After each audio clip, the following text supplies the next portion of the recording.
Hey guys. I see that there's a lot of people who are worried about the audio levels, and I also am worried about the audio levels. So, how does it sound? And I want to ask, what do you guys think about the music? Yeah, I know it's blurry, but it's blurry. Yeah, I know it's blurry. This is the pre-screen still. The audio's fine. You guys are watching like exclusive uh, pre behind the scenes, which will be cut out from the recorded part of this part. The mic volume is perfect. Ness, can you test Testing, 1, 2, 3. How does Ness sound? Ness' voice is a little bit softer than my voice. I probably had to hold it a little closer. There's no music. Just the background music you had was really low. So it should be louder. It's pretty loud on my end. Yeah. Okay, I'm gonna turn it up, but I'm gonna turn it down on my speaker really quick. It's a little bit loud. I'm just terrified that we time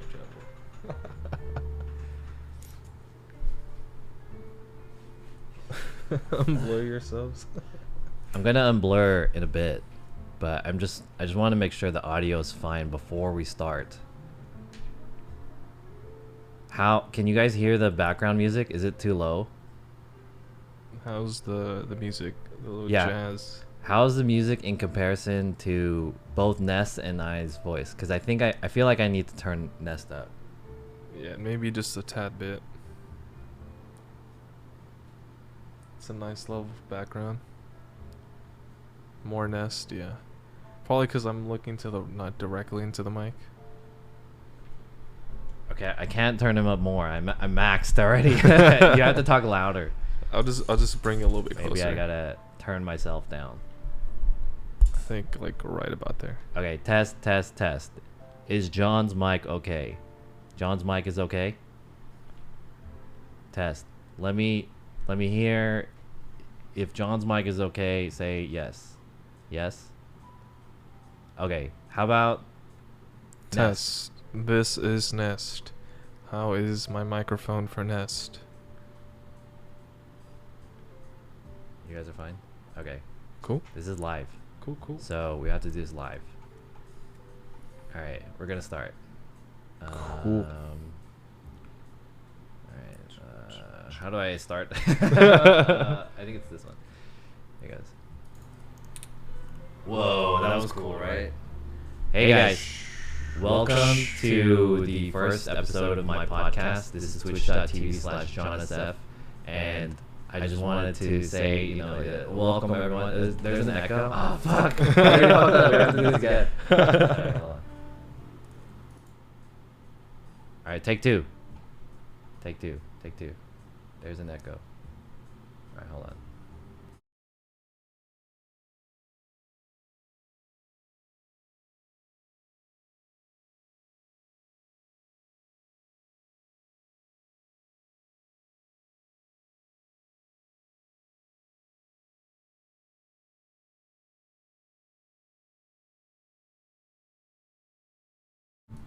Okay. Welcome everyone to twitch.tv/JohnSF. This is the first episode of my podcast that I wanted to create. Finally, I'm very unsure about how things are gonna happen. We already fucked up with the echo in the beginning. But it's a learning process, and hopefully we can get a little bit better at it. I forgot about that one detail. Anyways, so this podcast that I wanted to make, basically the point of this is, all right, before I get into that, let me say this first. First of all, welcome to my show. Welcome to the podcast.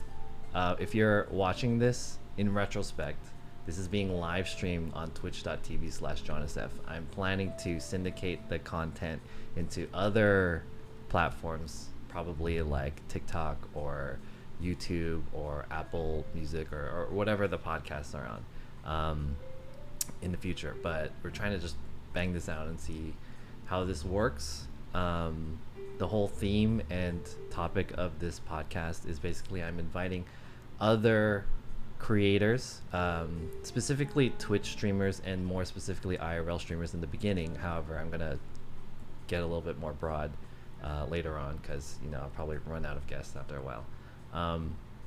So the point of the show is to discuss the life of creators, and my thought was that as a streamer, viewers don't really get to see the majority of the life of a streamer that happens off stream, right? They share a lot of what we go through from what we stream on the camera, but they don't really see much off of the camera.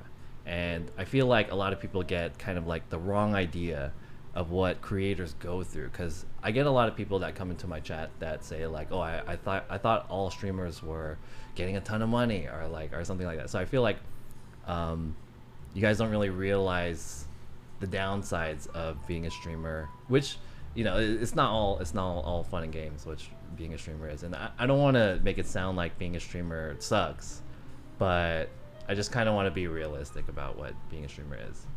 And so I wanted to use this podcast to showcase the real lives of creators and discuss what goes on off the camera.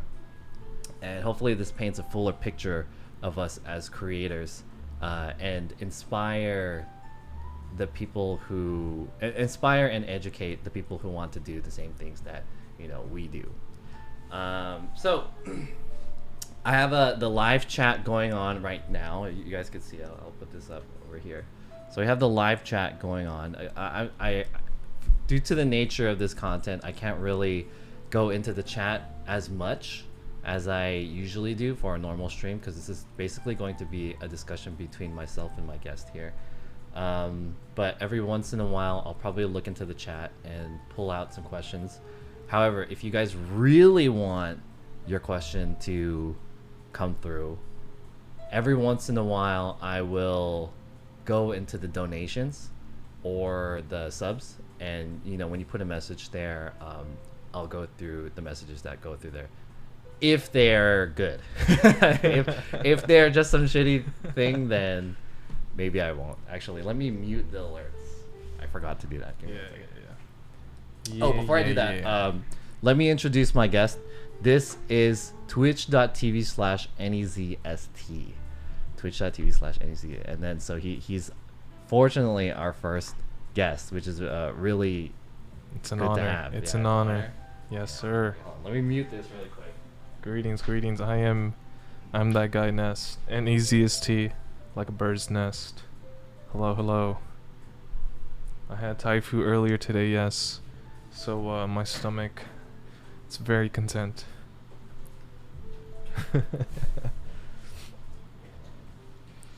Okay, so the other thing that I wanted to mention is that I have this switcher. So this is basically our first try at this, and I have this switcher that will automatically switch between our cameras so that I don't really have to work through it. Is it working? Hello? Yeah, it's supposed to be on me. Okay, now it's on him. Testing 1 2 3. It is now on me. Okay. All right. So let me get this thing kind of set up. So I have the chat here, and I have some questions coming on. Okay, here we go. So, apologies if this first episode is kind of rough. As I said, this is we're going through the motions of this, and I'm kind of worried that the camera is going to be moving around kind of a lot, but hopefully it'll be okay. And if it does move around too much, I will fix it. Okay. Anyways. Okay, let's run through the chat really quick right before we get into like the real parts of this. The color between the cameras is very different. Is that true? I think maybe the lining's a little bit stronger on my side. How is the color? Oh. Okay. That might be true.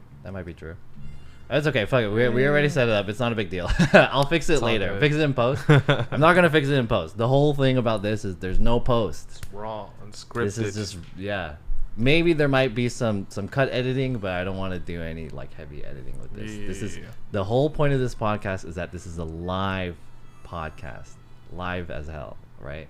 Uncut. If any swearing comes up, we can't mute it. Well, maybe I can.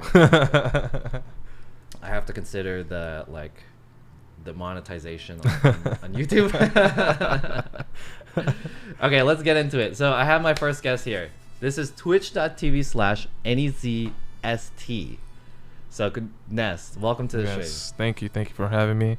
It's an honor to be a part of the first ever John SF podcast. Do you have a specific name for this yet? Or Oh, that's a good point because I wanted to mention that I don't have a name for the podcast. I haven't decided yet. There are many names for the podcast, but I haven't decided on what the name of the podcast is going to be. However, I'm Fatsu in the chat had probably the name that I'm leaning most towards, which is John SFM. But the name that I wanted prior to that was the No Games podcast. But somebody had already taken No Games podcast. Or not No Games. It was the Plain No Games podcast, which is very similar, so I can't really take it. But yeah, I did want to. I haven't decided on the name yet. John SFM. So Yeah. kind of like a play on the radio thing. Exactly. Ah, that's pretty clever. Yeah. Yeah. That's good. Yeah. Thanks to Fatsu for that. Yeah, shouts name. out to Fatsu. Yeah. Just call it. The reason why I wanted to call it the No Games podcast is because basically the whole thing about the creators that I'm really used to is the non-gaming creators, and the content that we make is non-gaming content. So, and also it works as kind of like a double entendre where the topics that we're talking about is like we're not playing around, or this is kind of more of like a how can I say, a more serious topic that we wanted to talk about, and we'll get into that stuff later. So okay, before we get into that, so Nest, welcome to the show. Can you please introduce yourself and your stream? Do you have like a tagline for your stream or something like that? Not really. I mean, I would just say I'm Nest, NEZST, like a bird's nest. That's usually how I intro myself. But essentially, I just do IRL streams, go out to different parts, Southern California. Hopefully, eventually, some more overseas, international stuff. But pretty much, I could say what I do, or my main focus or content is. Originally, I wanted to get into doing more the music scene, like the underground music scene. Oh. But I guess because of the whole COVID situation, all of the venues, in-person gatherings kind of shut down. So I kind of had to shift my focus onto other things, like I guess like one main topic is because I'm vegan. Yeah. So I follow a plant-based diet.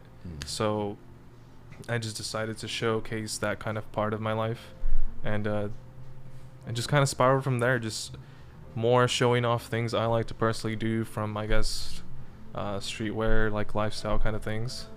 And yeah, that's pretty much what I do. Speaking of vegan, that reminds me, because I ordered some vegan food for us to eat on this podcast because I wanted there to be a kind of basically the vibe that I wanted of this podcast was I wanted it to be two creators talking to each other about streaming over food. I feel like food is kind of like a way for two people to kind of bond over something. Yeah. And on top of that, we have like similar experiences where it comes to like we're both IRL streamers on Twitch. Right. And so we want to talk about our experiences with that. Yeah. Okay, so thanks for explaining about your channel and your stream. But Yeah. today you're here not as twitch.tv/NEZST. Right. You are representing Nestor. Just me. Today you are Nestor, Yeah. right, on this stream. So before we talk about like the whole streaming thing, let's talk about how you were before you started streaming.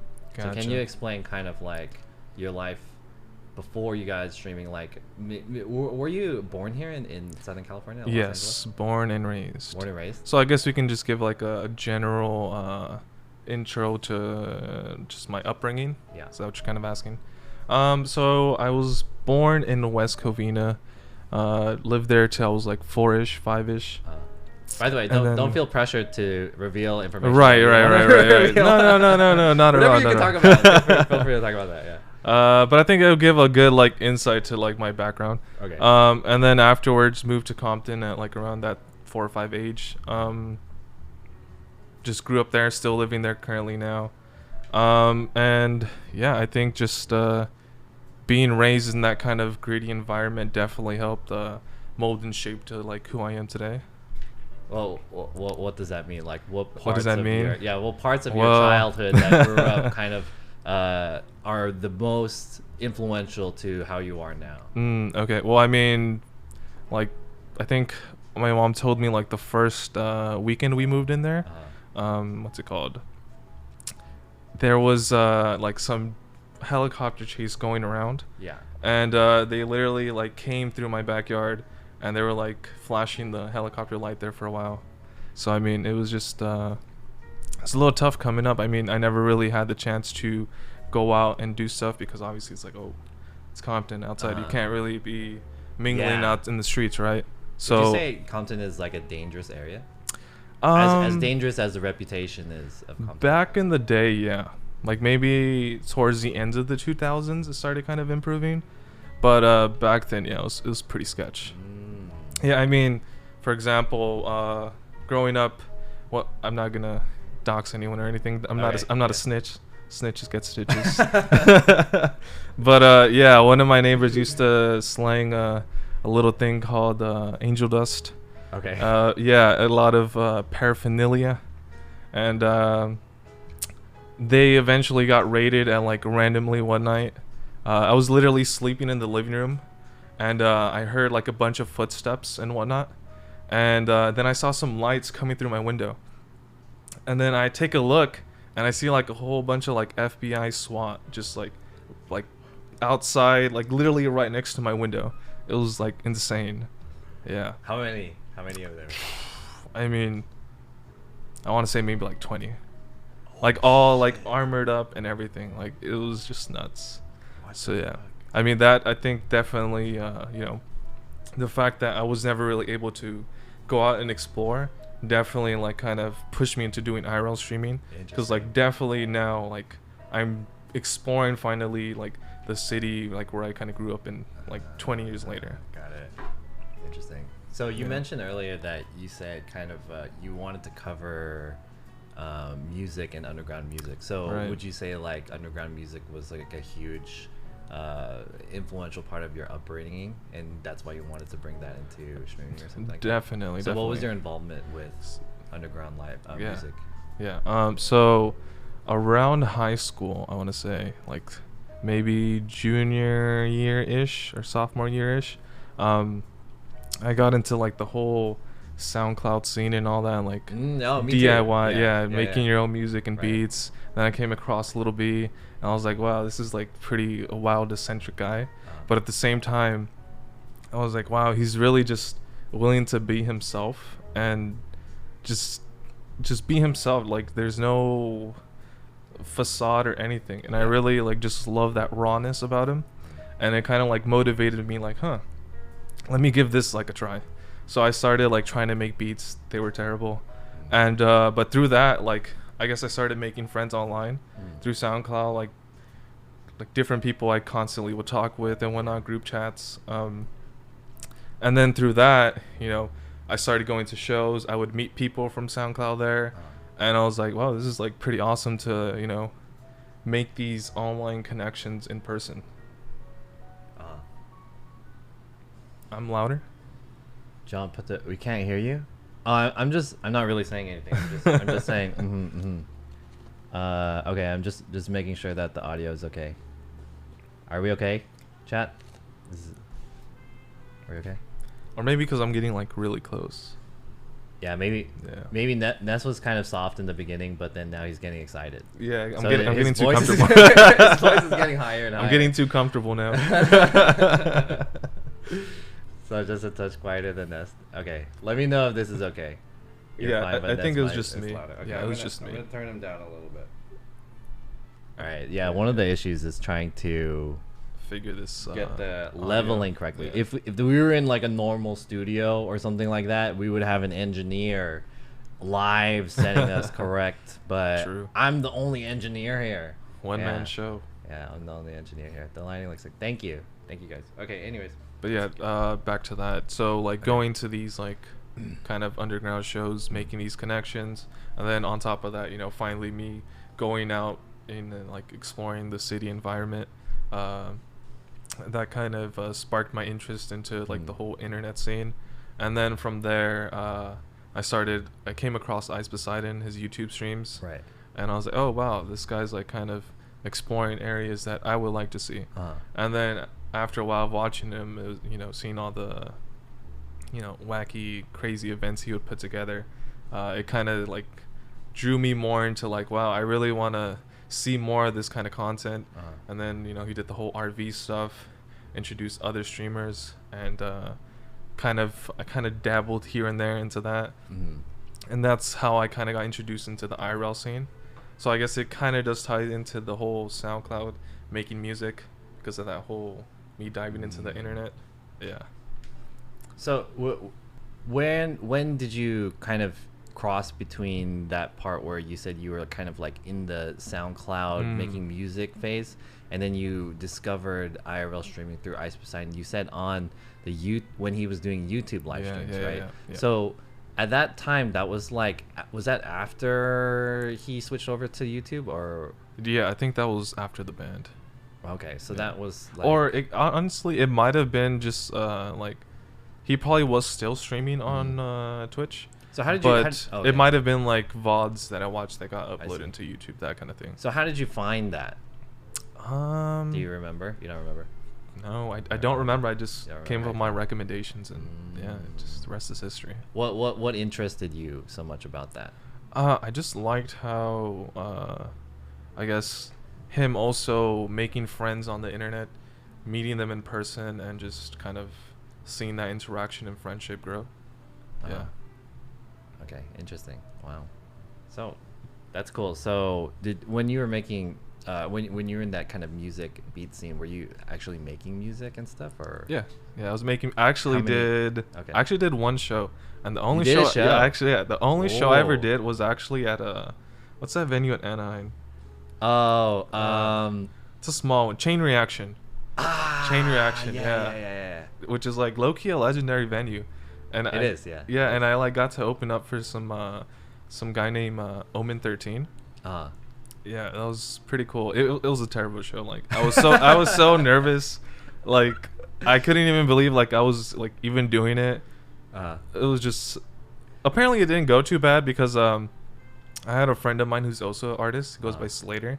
He was DJing for me, and he kind of like gave me some tips or whatever, and it kind of did help. But at the same time, like me naturally, like whenever I do anything, I would get like really nervous. Yeah. I don't know why. Like even this like interview, like even it's honestly, it's crazy. I'm a little nervous too. But Like even though like okay. I know John and Yeah. everything, like for some reason like my brain is aware that this is like kind of a we big kind event. of up this up a Yeah, little exactly. bit, you know The what I mean? stakes are high Yeah. now, so like it kind of That's where the gets to food me. comes in. That's where the food comes in.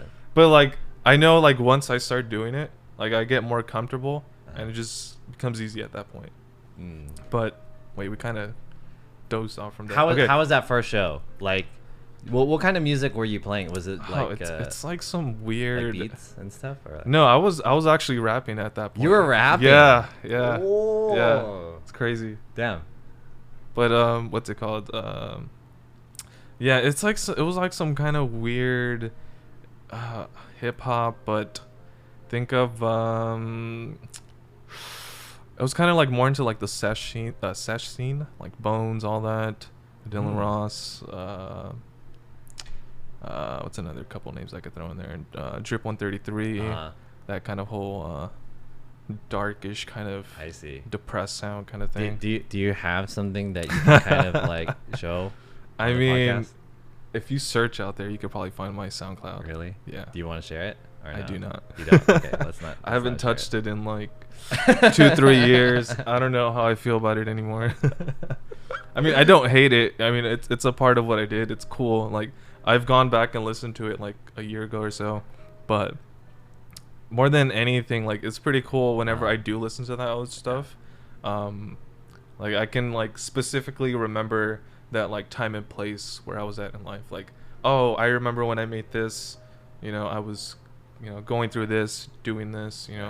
This certain stage in life. So more than anything, like, even if the songs are trash, like, I just like that memory about it more than anything. Right. Yeah. And it reflected the time of when you did it too. Yeah. What was popular. Yeah. And I mean, the fact that I got to actually do a show, like, even though it was like really no big deal, I was just like a small opener. Like, that's pretty cool to me. That's pretty big. Yeah. Like, I've never like done a real show. Yeah. I've DJ'd a couple times at like school events when I was in college, but that wasn't like real shit. Right. Yeah. I mean, there was only like 15, 20 people there because it was like early, obviously. That's good. But yeah, it was pretty cool. If you think about it, like 15 people on like viewers on Twitch is not that much, but IRL, 15 people is like, you have 15 real people. So the difference now, like, I think our viewership now is like 100 people. Can you imagine like 100 real people at a venue? Like, all the people in the chat right now, these are real people looking at you, seeing you play or whatever. Don't tell me that. See, like on Twitch, we think of like the viewers as not really like we can have like a lot of people watching us, but they're not like you don't see their faces. There's no or physical anything. presence. Yeah, and that kind of like helps ease. But like, let's say you have like 100 people just like sitting right here staring at us doing this. Yeah, I'd be nervous as hell. Like, what the hell? Why do these people want to see me? What did I do? I did nothing. Yeah, that's pretty cool. All right, that's pretty cool. Yeah. So, okay. Now that we've talked about that, your life before streaming and your influences getting into streaming, Mm-hmm. How did you say that you made your own transition from becoming like a person that was like watching streams and being introduced into the internet, like internet world, and then deciding that I also want to be a streamer and let me try it? Like, at what point did you decide that let me start a channel? I think it kind of started around when I sniped what's her name, Kiara Kitty. I think at that point. What? When was that? When was that? I want to say it's like around 2 year-ish or so. 2 years-ish or so? Yeah, I think when I sniped and like... Was she visiting here? Or yeah, was she was visiting LA. Oh, okay. So she was on the streets. Yeah. Sniped on the streets. Okay. Yeah. So like, I got to, I guess, live out that kind of idea I had in my mind of like, streamer, meeting people, that kind of thing. And it like, I don't know, I was like, wow, this is pretty cool. Like the fact that I can like meet up people who watch a certain weird niche thing that I like to do. And it didn't, I mean, not that it seemed easy or hard, but it was like, oh, this looks like fun. Like I want to like put my own spin on it. And that's pretty much how it happened. Really? So how did you go about becoming a streamer? Were you first an IRL streamer, or did you try doing like desktop streaming, and how was that process? Oh yeah, no, I've always wanted to just do IRL, and I still do. Okay. Yeah. So your first stream was like IRL. Yep. Interesting. Yep. How did you do your first stream? What was the like barrier to doing it? Or just set my up your phone. Yeah, just my phone. I got a selfie stick, and just went at it. Yeah. Can you recall your first IRL stream? My first IRL stream. I think my first proper IRL stream, because I started at TwitchCon, so I just did like some small streams in like my Airbnb, which was like super scuffed. It was awful. It was awful. But my first proper one, I think, was out here in LA. I went to, where did I go? I think I was just walking around in Long Beach, just testing it out. And it was just kind of, I don't know, it wasn't as exciting as I thought it would be, just because of the fact I was dealing with like the technical issues myself at that time. So I was like, wow, like I have to worry about data, I have to worry about, signal, battery, all these like extra things. So I was like, it was kind of like a reality check in a sense. Yeah. But it still didn't like deter me enough, because I was like, I guess the fact that You know, in that SoundCloud phase, I kind of went through the similar thing, like just trying to figure out what works. You know, learning what GarageBand, etc., things Yeah. like that. I knew there was a like an uphill kind of grind. You had to figure things out yourself. So it was like, this was kind of interesting, like from actually you being the streamer, providing the entertainment perspective. But I knew that there was like so much more I wanted to bring still. So I just figured out, let me just push it out for a couple months, see how I feel, and then I'll like reevaluate from there. Okay. Yeah. And when was that you first started streaming? That was, you said it was a TwitchCon 2018 or 18 or 19, I don't remember, 18 or to be 19? honest. Basically before COVID. Basically before that. 2019 then. Yeah, 2019 probably. I wasn't at that TwitchCon. I was out of the country, so Oh, unfortunately nice. I missed that one. No, you didn't miss much. It's not that cool. What? It seems like that was a pretty good one. It wasn't that good. Okay. But yeah, I think. Oh yeah. Okay, now I remember like my first proper IRL stream, or like it was one of my early ones. Because yeah, it was during COVID. I went to Chinatown, and then I dressed up in a hazmat suit, and some mask and goggles, and I was just like walking around there, like telling people, oh, the whole situation, like you should be prepared, and just getting like reactions. Like I was doing more kind of a little bit edgier content because that's like what I saw and like came up watching, so that's like what I assumed was the norm for IRL. Right. I wasn't aware there's just like more chill things to do for the IRL scene. Uh, But yeah, I was doing that kind of content. It was pretty dumb. I don't hate it, but like, it's not gonna age well. But that specific stream, like me actually doing and getting interactions was very interesting. Like the whole dynamic of having chat, telling you one thing or another, and then on top of that, being that kind of middleman as well to the actual people, like in person. And then on top of having this character / persona you're trying to cosplay, right. it was very interesting and fun. But I do recall that was like my first kind of actual proper IRL stream, like where I had a plan A, plan B, not plan A, plan B, step 1, 2, 3 in a sense. Yeah. That was like your kind of that was your jump off into being like you're starting yourself as a streamer. You're identifying there you go, identifying myself as a streamer. That's a good way to put it. Okay, very interesting. How did you come into the thought process of being like, I should make my stream have A, B, C, or whatever, step 1, step 2, step 3, like you said? I think just from because I started streaming on Twitch, right? Yeah. I guess I just started watching a little bit more other streamers, just seeing like what works for them, and just kind of applying it to myself, seeing how I feel about myself doing that kind of content. Just basically trial and error, I guess. So what specific, was there anything specific that you saw that you thought like you would wanted to implement onto your stream?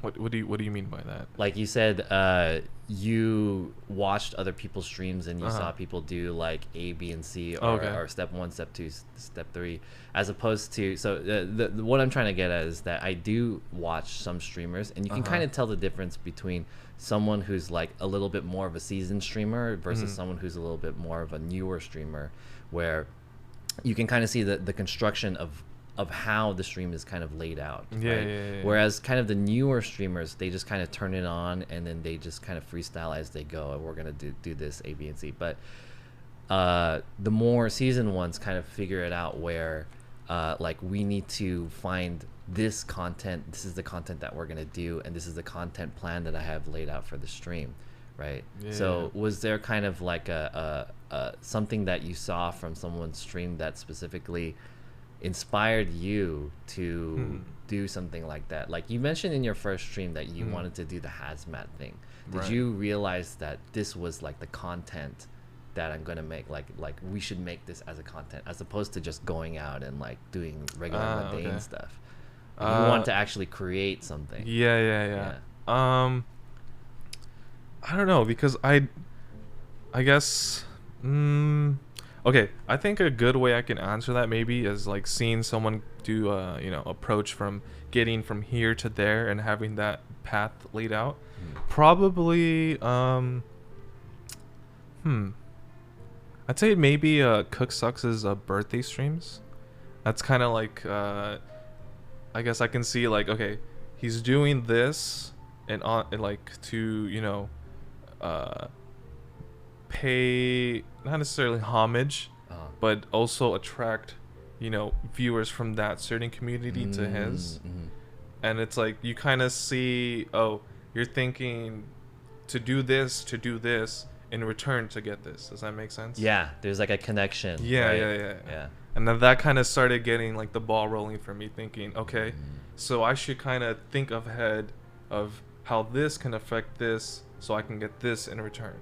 Right. In a sense. And essentially that can tie back into the hazmat thing where, okay, if I'm willing to put myself in a more, interesting situation where I can, put myself into a character that's, I guess more understandable to the viewer, that then maybe like I can grow my viewership in that sense, where people now come in expecting to see a certain thing and not necessarily just me.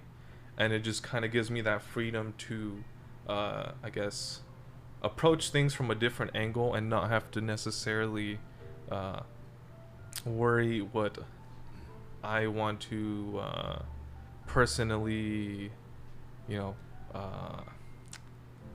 this is a really good, this is a really good question. I don't know. I really want to answer this very well, but at the same time, like I've kind of just always.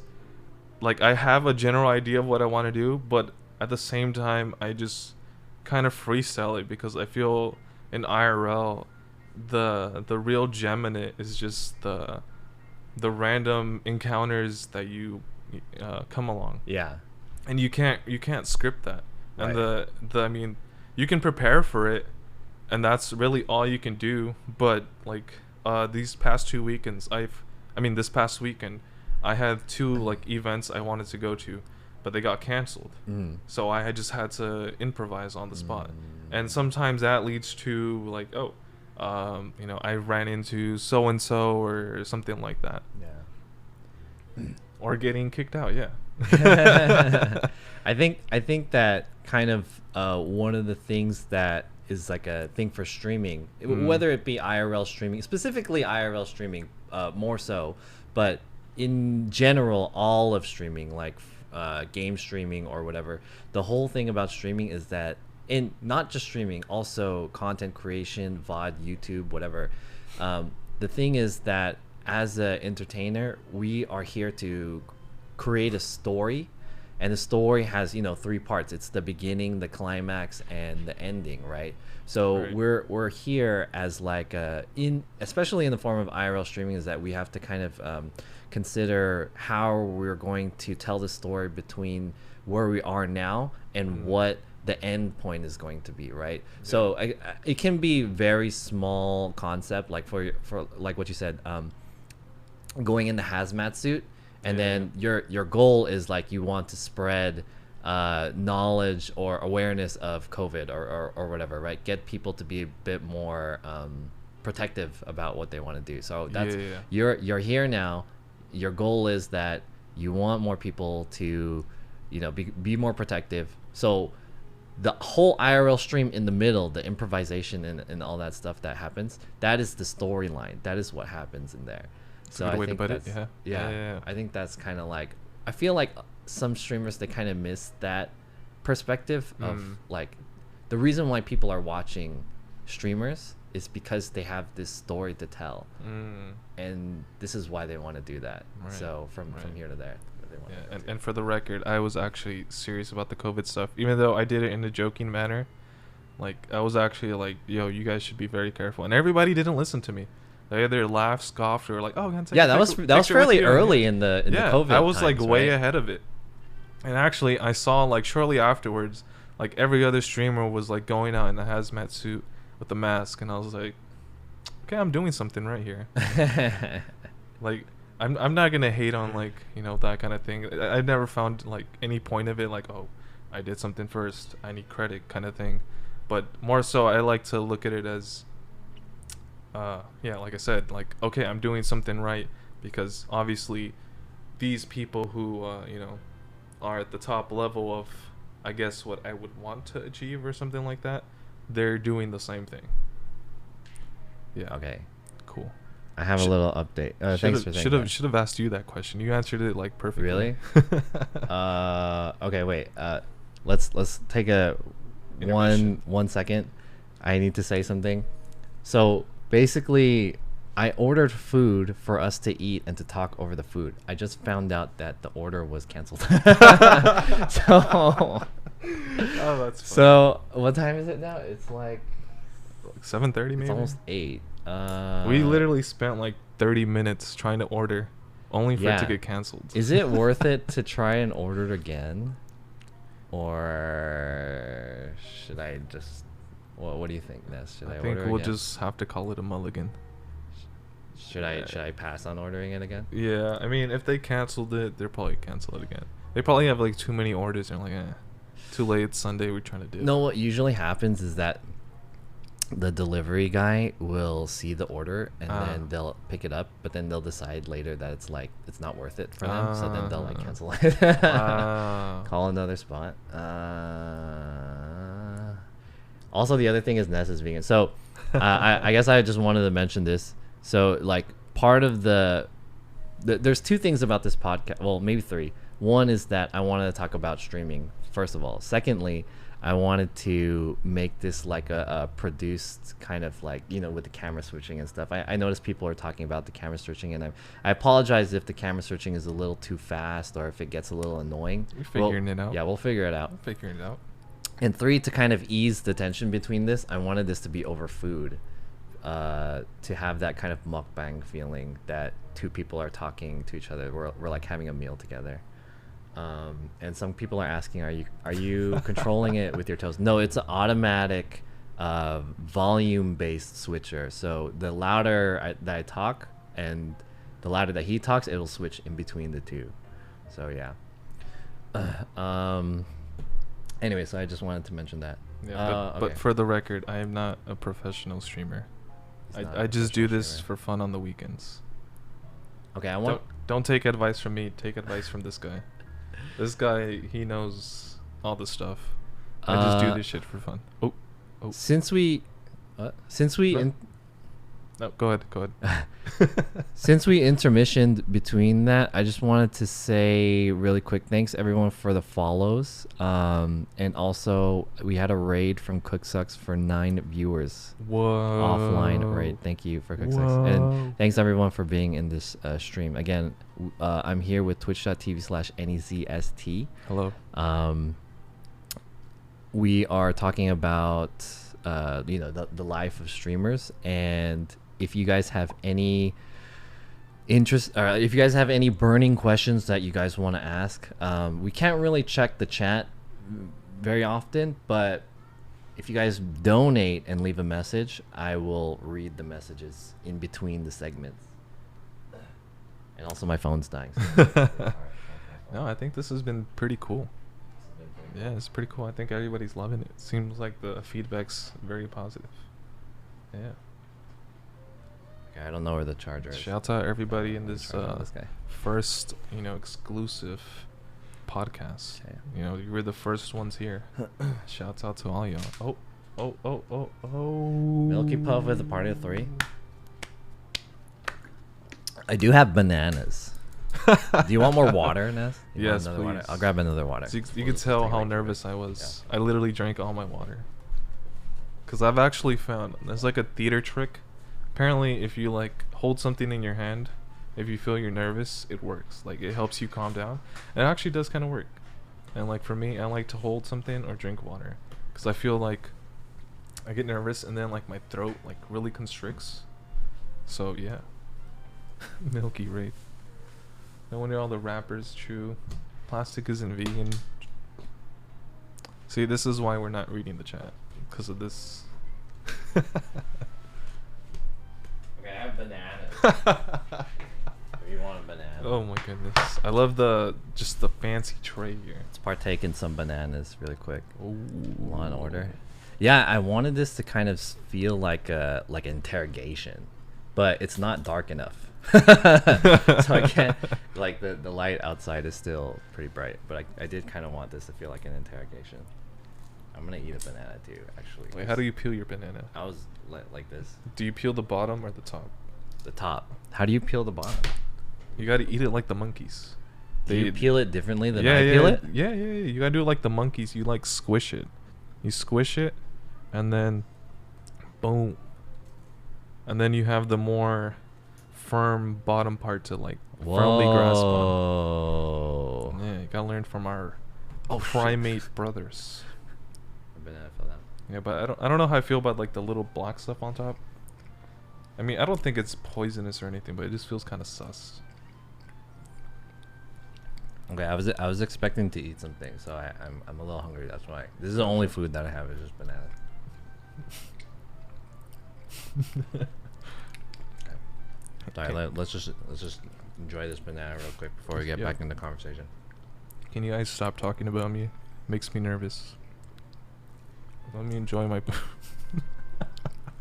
We'll edit this banana part out in the. Okay, sounds good. Oh yeah, I forgot. Thank you. Or we can make it like a dramatic montage kind of scene. Oh yeah, you can just use this as like if you get like an ad like, oh, this stream was brought to you by so and so, and then you can just do like a voiceover while you're like eating the banana. Sponsor. Yeah, we need a sponsor. I need a sponsor. Yeah. Okay.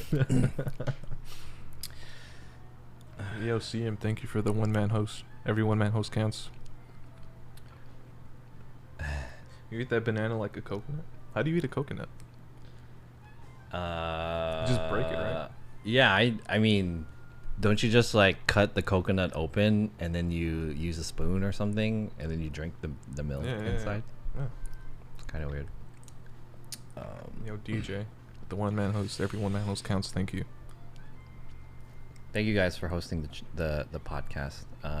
So as I said, I'm planning to upload this again in some capacity back to like YouTube or TikTok or something like that. And I want to take this time to shout out a few podcaster streamers too. One by the name of Anime Daddy. His name is spelled with 2 T's, so A-N, however you spell anime, and then Daddy, D-A-T-T-Y. He has a really good podcast about streamers. And there's another podcaster. His name is Knackers. He has like more than one A.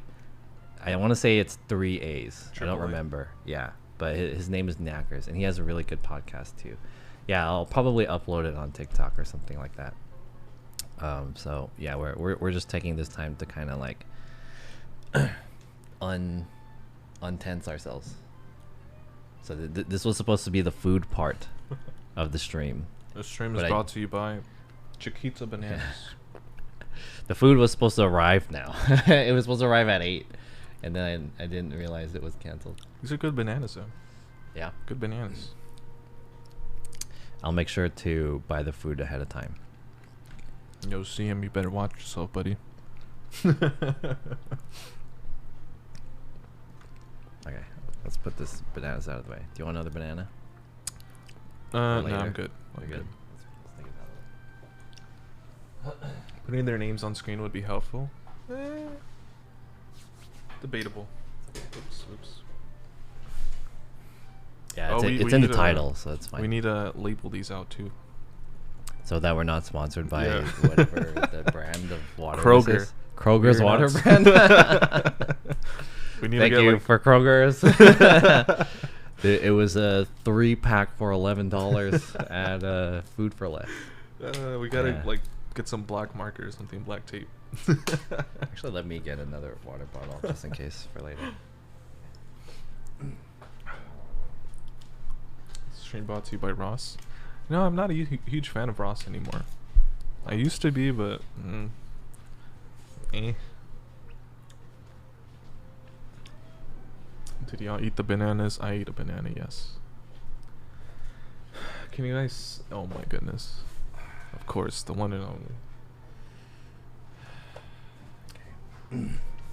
Oh, hey. By the way, I wanted to say I didn't mention this to my mods, but the fact is I can't really talk in the chat or like look at the chat. So if someone says anything stupid, feel free to shoot them. They'll, like as much as you want, as long as you like. So watch out. Everyone can get shot. Looking at you, Oakland. Looking at you. Okay. So let's get back into it. I wanted to say, so we were basically in the conversation of how you got into streaming. So is there anything else that kind of like that you can say about you becoming a streamer, and like is there any experiences when you started streaming that it was pretty like a big realization to you, or was it just kind of like sailing or something like that? I think just the more that I got into doing it, and like starting to realize like, wow, I'm putting a lot of time into this. Like I was saying, I do this every weekend. So that essentially, like at first I was like, oh cool, fun, like I'm going out every weekend, you know, seeing, doing different things. But after a while it just started like dawning on me like, wow, I'm investing a lot of time into this. Like that's time that I could be spending, you know, friends or family. And I'm, you know, essentially doing something better than streaming. Yeah. I mean, that's debatable, right? There's some days I do feel like, man, I wish I wasn't streaming. I wish I could just take it off, because, like, obviously there's a huge thing with like momentum, consistency. But yeah, I think just the more that I started doing it and realizing I'm investing a lot of time in this, it just kind of more so hit me like, wow, like I'm, you know, this is becoming a more real thing and a part of like who I am and what I do. Yeah. I guess it's also worth mentioning that your schedule from streaming is only on the weekends. You only stream Friday and Saturday and Sunday. Right. So is there a reason why you only stream on those days? Yeah, because I still work full time. Yeah, I do accounting Monday through Friday, 40 hours a week.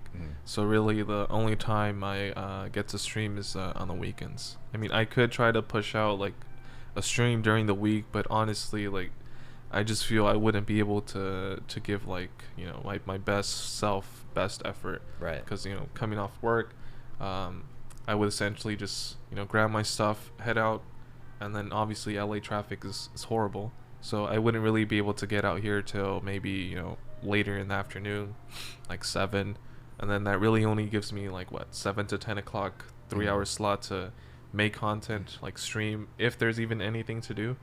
And it just feels like it was just too demanding for me. So I just been sticking to the weekends.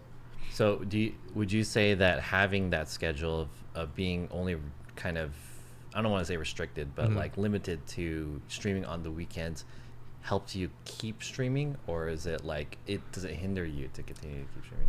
I think a bit of both. Of both, yeah, because like I said, there's some days where I'm like, man, I wish I can just not stream, you know, this Saturday and spend it with friends or family. But then there's other times where I guess you could say, wait, can you repeat that question again? How does your schedule on the weekend help you in terms, or help you or hurt you in terms of like you continuing to keep streaming? Because you've been streaming for like more than a year, yeah, right? like a year and a half now. Yeah. And then also, so there's, you know, times, weekends I wish I could take off, but also the fact that I get this Monday through Friday break definitely helps, because that gives me time to kind of reset, cool down, and also give me time to plan like, okay, what do I want to do this weekend? I can just, you know, back to back to back. There's no intermission or break. Like I can just run through it and get it done. I see. So has there been a point, well, maybe I should save this question for later, but I was going to ask kind of like, has there been a point that you felt like streaming is too hard to do in the way that you stream? Like should you change your schedule, or should you just give up streaming or something like that? Oh yeah, definitely. I think every streamer honestly goes through that like burned out period. Like you're kind of just stuck at this certain level of viewership or subscription, whatever you want to go off of, and it just kind of feels repetitive at a time. Like, hey, doing the same thing. I'm going here. I'm doing this. I'm gonna try this, and it just kind of feels, you know, repetitive and boring. But I feel like that's also just kind of part of the process. Like there's Right, gonna be for sure, days. yeah. There's gonna be days like you just kind of have to grind it out. And there's the same way, you know, there's these lows. There's gonna be these highs in Mm. order to like, you know, balance out. Yeah. But yeah, I yeah. Yeah, interesting. So, do you get the opposite of that, where like you feel the work that you're doing is definitely worth it, as I'm saying? So, like maybe you feel sometimes streaming isn't worth it, right? I mean, I get that a lot. Like I was like, Yeah. man, this shit is fucking totally not worth it. But sometimes you might feel like, yeah, I feel very gratified by doing it, you know? Yeah. So, do you feel that sometimes too? Oh yeah, definitely. Like, what did I do the other day?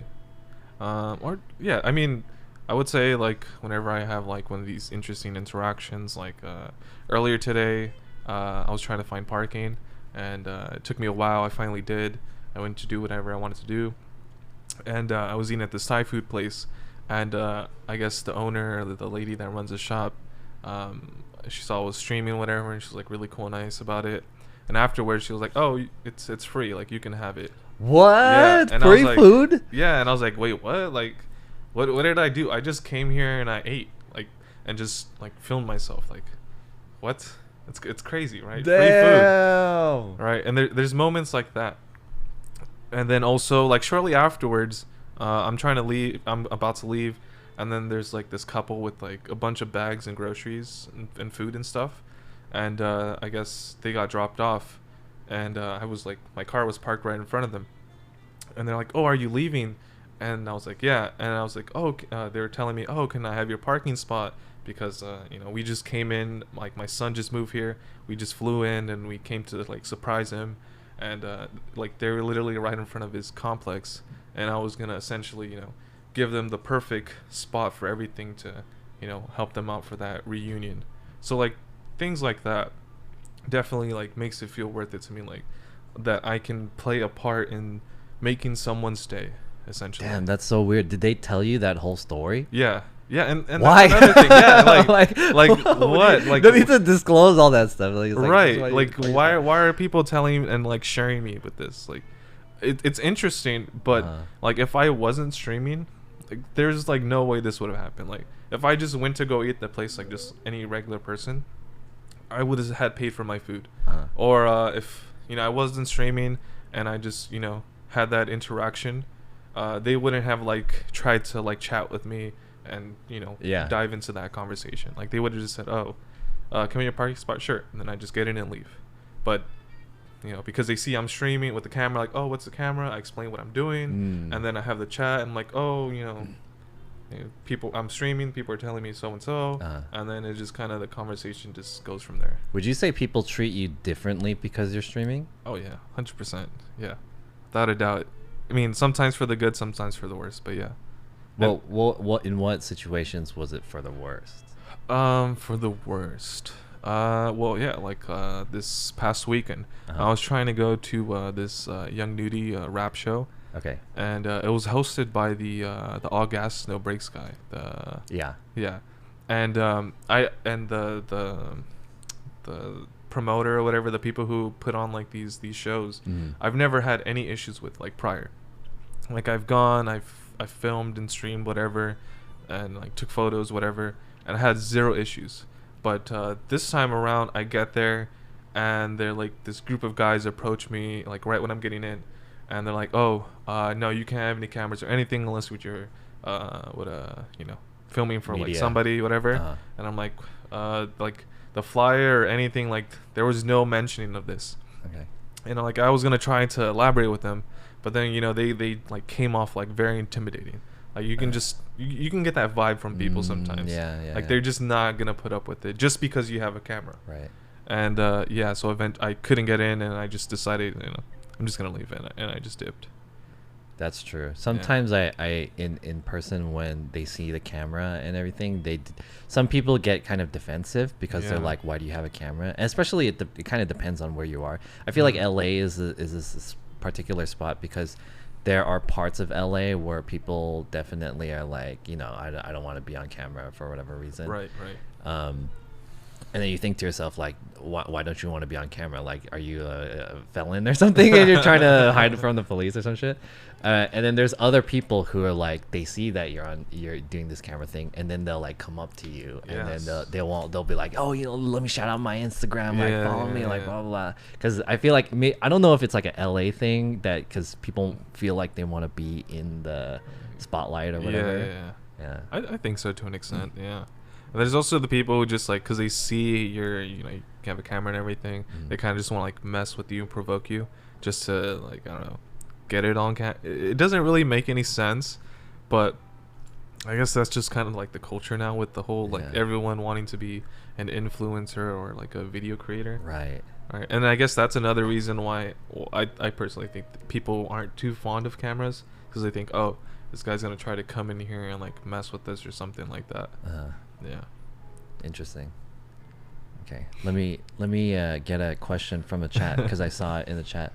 Milky Puff, thank you for the resub for 2 months. Thank you so much. She asked a question to John SF. Where's the food? Like I said, the food got canceled. I don't know what happened with the food. I don't think I got any other questions. We had bananas. But thank you so much for the resub. So, okay, let's kind of we were kind of talking about how you got into streaming, right? Coming from a non-streamer. So let's talk about like your life now as a streamer, especially how it comes through like your workflow and all this stuff. Is there a specific process that you go through that you think about your stream in terms of the creative, also maybe some of the tech that goes into it, or like is there like these kind of topics that you think about? I mean, typically, so like I stream, like I said, weekends, Friday, Saturday, Sunday. I usually take Monday and Tuesday where I just kind of focus on just like me, work, my like personal life kind of things. And then come Wednesday I start browsing, okay, like what's going on in the city, or like what kind of events are going on, things that I'm like into, and then I just kind of go from there and lay it all out. Okay, so this and this is happening on this day, on this other day, and then another thing now that I guess I've been doing streaming for a while, I've kind of grown my channel. There's other like content creators I'm familiar with. Maybe they're like in town or something and they want to collaborate, things of that nature I have to factor in now. So yeah, that's pretty much I mean, it's nothing too fancy, I guess. I mean, I don't think so you don't do anything like special or particular about something like a ritual that you do weekly? Oh, no, not really, honestly. I think maybe once you hit like a higher size production level, you gotta up the ante and plan more. But I think at the like lower level where I'm at now, there's not really too much to push or aim to do. Or I could be wrong. I mean, technically you should always want to push out the best you can do, but especially given the current times now, it even though LA's now opening up, it's still a little bit tricky trying to plan things. Because people are trying to feel it out. It's not 100% like just let's go, we're back to that extent. But I don't really have any ritual other than like just Wednesday, Thursday I try to plan, look for things to do, and I mean that's about it for as far as planning and all that. Okay, so this is kind of more of like I don't want to say technical question, but do you excuse me, is there a day that you put aside to do some kind of prep for your channel, not necessarily for your stream, but for your channel, such as like what's your thought about converting your live streams into like VODs or highlights and then uploading them to something else? Is this like do you do something like that weekly? I was starting to do that, like uploading VODs on YouTube. At first I was starting with just uploading the whole thing, and then I just kind of felt like I think a more condensed video would do better on YouTube, like an edit. An edit. And then just after a while it just really becomes too time consuming, honestly. Like we're streaming for multiple hours. Like it's not just like 30 minutes or an hour. Like we have to go through minimum like 3-4 hours of content. How and how condense long do you it. normally stream for on Uh, average? I want to say on average, lately I've been streaming more, but I want to say 3-4, 3 to 4. 3-4 hours. Okay. Yeah. Is there a reason why you do 3 to 4, or is just like that's just how it is? I just found that kind of works out for me. Like I Okay. feel streaming for like 6-7 hours, it just really starts to wear on you, Mhm. and I don't feel like I can produce the quality of content that I want to do in that Uh-huh. amount of time.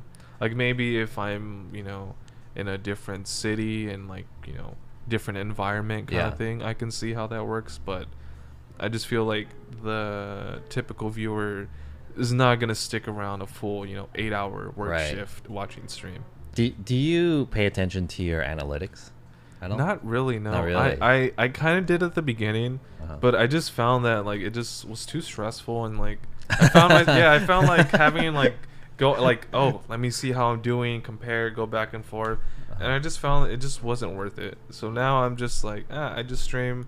I don't bother to check like the whole email, Twitch report or anything. I'm just like, whatever. I mean, it's not like I'm doing this full time, so I just kind of just rather not. I feel if you're doing what you want to do, and you find that right audience, it'll just grow organically over time. Yeah. Like there's not just like a boom, let me take off from Yeah, here. If I sure. just switch up and do this, like I feel the right way to do it is just build it slowly over time. Okay.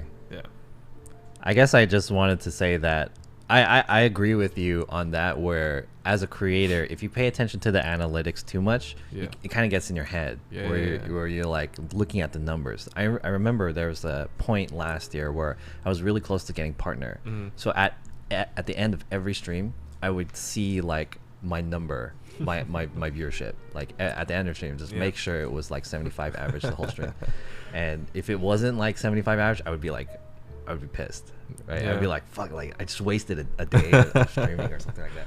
But I think that if you check your analytics every once in a while, maybe Mhm. like once a month or once every other month, once, like you can decide the time.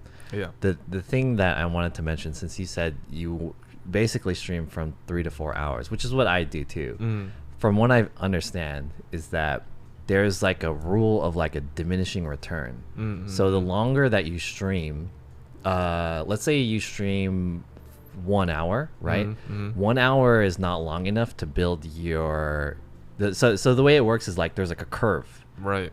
and once you're within 1 hour, you're building your viewership up to a certain point. In the second hour, your viewership goes up, and then once it hits the third hour, it will Mm. start to plateau and then go down from the third to the fourth hour. Mm. That's kind of like it will change depending on the person and Right. the type of stream that they are, and like also the type of day you stream and the hours and whatnot. Mm-mm. There's a lot of stuff that goes into it, but you can kind of see your curve by analyzing all your previous streams to see Mm. how the curve looks and if there's like a relative thing. Obviously, sometimes something will spike if like something crazy happened or something like that. Right. So it's kind of hard to pay attention to, but I also think that's kind of interesting. So, anyways, yeah, that was just an interesting thing to bring up about. Oh, well, that. that'd be another cool thing to talk about, like partnership. What do you think about being partner? Do you think it's kind of a goal streamers should like set about? Do you think there's benefits, any perks to it, or is it a scam? I have a whole like rant about that. I have a whole rant. Should we talk about that now? We're kind of talking about you. Okay, I'll get into it since Ness asked. Yeah. So okay, let's frame this question though, because Ness, right now you are affiliate streamer on Twitch, which is Yeah. like on the way to being partner. Do you have aspirations to become a partner? I did at first. It just felt like, oh, cool, I can have this like kind of accomplishment. Yeah. That, like I did something right, and then I get the emotes and all this like other little perks. Yeah. But I think over time, like I've seen other people get partnered, and it just kind of didn't seem like that grand of a deal anymore. It was just more like cool, high five from the upper ups, and that's pretty much it. Because I feel like, okay, I think it's cool that you were able to accomplish a certain thing, but beyond that, like, that's just the beginning point. Like, that is not like the end goal. There's like so much more to accomplish. And I feel like if you just limit yourself to this one thing, like, you just get stuck, and then afterwards it's like, what now? For sure. Yeah. So like, I don't really care to hit partner. Like, in my view, like, I want to rather reach a certain level in my streams where I'm able to do certain content and have this certain amount of income and support to be able to keep doing this. Yeah. Yeah. So that was actually a question that I was going to ask you, which is if you have goals for your stream, like what is the driving factor and your motivation that keeps you to continue to stream, and like what's the achievement that you want to realize as a streamer? If you've ever thought of that. Have you ever thought of that? I kind of did at first to an extent, but I think over time, once again, I just rather just do whatever I enjoy to do. Like, I know it's very cliche and it's typical of IRL streams, like, oh, I want to go to Japan, blah blah blah, but like, for me personally, I've never got into travel internationally, or Mexico, but I mean, it's literally just like a drive down from out here. But like, I just want to accomplish that for myself, and then it'd be cool to travel different countries and whatnot. I know that's already been done in like the IRL scene. If anything, that's kind of the what would you call it, the goal or the end game, essentially. Like, you want to become an IRL streamer that travels and goes to different parts. And even though that is like a big part of what I want to do, I think ultimately I would like to showcase just the underground music scene around the world. I think that would kind of be my like main goal, and I guess document that kind of scenery. Really? Yeah. What have you done to document that? I know you've been to some events where you've kind of showed off like the parties and whatnot. Yeah. Yeah, that would be like one part of it, but eventually it would be cool to, I guess, meet some of these like artists and have like one-on-ones with them, sort of in an interview-ish kind of format, but more so in a discussion would be interview. So I guess it'd be kind of a less professional, more candid interview format with people involved in the scene and bringing light towards them. I see. So would you kind of consider yourself like an underground music journalist? Is that kind of what you wanted to get into? That's that would be what like I would want to do, but currently I haven't been able to do. But that is the plan. That's something that you wanted to do eventually. That's what I want to be a big core of like my stream. Like when people come to my stream, like, I want them to have that interest and look forward to it and expect that. That's very interesting, because I feel like that does not exist at all. Exactly. I especially in the Twitch scene. Maybe on YouTube there is. Well, there is on YouTube. Yeah. But I feel on Twitch there really is not really anyone kind of covering. There's only really like people into like the hypebeast streetwear kind of thing. Right. But even then, that's pretty like just surface that's not their level content, right? Yeah, it's not really like their main focus. It's just more so like a piece of them, or like an accessory or extent of who they are. Yeah. Wow, very interesting. So in terms of like we were talking about the goals, do you have any kind of I don't really like talking about goals that much, because goals can be like a really tricky thing to talk about, because there's like numerical goals that people consider, and I feel like we shouldn't like, me personally, I don't want my goals to be like a numerical goal, like, oh, we get this amount of viewers or this amount of money or like subs or something like that. Whereas I wanted to be like, for me, my inspiration was that I wanted to make content that did not exist on Twitch yet, because I feel like a lot of people kind of end up doing the same things. But what really inspires me is the streamers who they make the next trend. There's the next meta, like the whole pool, or what is it, the hot tub stream or whatever. Whoever came up with that, they started that whole thing, right? And that's like a genre now, and they're gonna be forever attached to that. Exactly. That's pretty cool, right? yeah. So it always interests me, like, what's gonna be like the next thing. So the reason why I got into IRL streaming was because IRL streaming was that at that time. Okay. No one was doing IRL streaming. Right. Streaming outside was like impossible. Right. At that time. So when I saw people do it, I was like, wow, this is so interesting. No one's doing it. I want to do it too.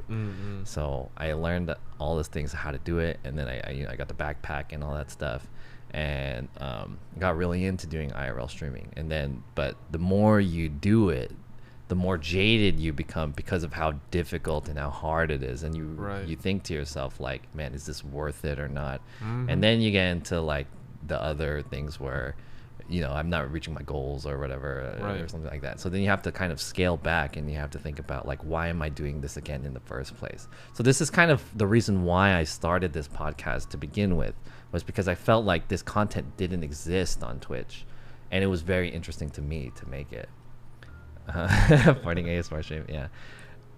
Okay, I think that's pretty interesting to talk about, because I just mentioned the backpack thing. Yeah. So Ness, you actually brought your backpack, right? Yes, I did. So Ooh. I wanted to, before we talk about your backpack, Mm-hmm. can you talk about quickly, like, about the other setups that you've experimented with before you got the backpack? Yeah. I think I've pretty much gone through every setup, honestly. Really? So I started like what everybody starts, the phone. Right. Just a Samsung phone. Pretty I much remember that's that. it. I Yeah. remember that I sniped you Yeah. when you were in Koreatown. You were streaming on your Mama phone. Lion. Yeah. Shouts out Mama Lion. Yeah, and then after from that, I like, man, I want to take my production level better, and just, you know, better quality. So obviously the Live View backpack is like the king, top dog right now. But it's expensive. It's $1,000 for just this tiny little thing, and even though you get that, you still need like so much more. Right. So I just was constantly looking like, hey, what can I like kind of be that medium ground between a phone and a live view? Yeah. So then I found the GoPro was able to live stream, and there was like really nobody streaming with the GoPro, so I couldn't find like anything on it. So I just decided to just try it. So I tried it with the GoPro Hero 8, and I had some success with it because quality was a bit better. You had that same wide angle fisheye whatever lens of the Sony, and then I had that freedom of something so much smaller compared to a phone. Yeah. And just more mobile, easier, accessible, And cheaper. Yeah, and cheaper, right? And all I had to do was just hotspot from my phone, so essentially kind of the same thing. Yeah. But then after a while, even though it was a little bit better quality, just the connection wasn't reliable. It just wasn't. And then on top of that, the battery life was pretty bad. So eventually over time, even though I did enjoy the GoPro, it just, I guess I kind of outgrew it, because there was like things I wanted to stream, but I wouldn't be able to because I didn't have the proper connections, data plans or whatever. So my stream would F, and then obviously nobody wants to watch that. Nobody's going to stick around. And yeah. So after a while of using the GoPro, I tried to do the Raspberry Pi bonder thing. Yeah. I had help from Clutchy Dutchy. I think Clutchy Dutchy Yeah, Live. shout out to Clutchy Dutchy. Yeah, I think yeah. he changed his name to like Clutch with a number 1 or something. like that. Yeah. I forgot exactly. Hey, if anyone in the chat knows what Clutchy Dutchy's new name is, feel free to shout him out. Yeah, he helped me out make the Raspberry Pi bonder thing. Yeah. And I'm surprised he was able to do that. Like all just remote wirelessly for me. And it kind of did work, but it just wasn't that, like, I guess I had a bigger picture in mind that it'd be a lot more reliable, but it just ultimately wasn't. Yeah. So then I had to scrap that, and then I just went straight to the live view. You just gave and all in for that. the live view. Yeah, I was like, you know what? If I'm gonna do something, might as well just go all in. You know, save myself some headaches. Yeah. And if All right, let's works check it out. It works out. Let's see. Let's Cool. talk about Nest's backpack. I'm gonna turn off the switching. And just go over here. I was gonna bring out his backpack, and then first of all, I noticed. You gotta have the Tums. Essential. Essential to every IRL stream.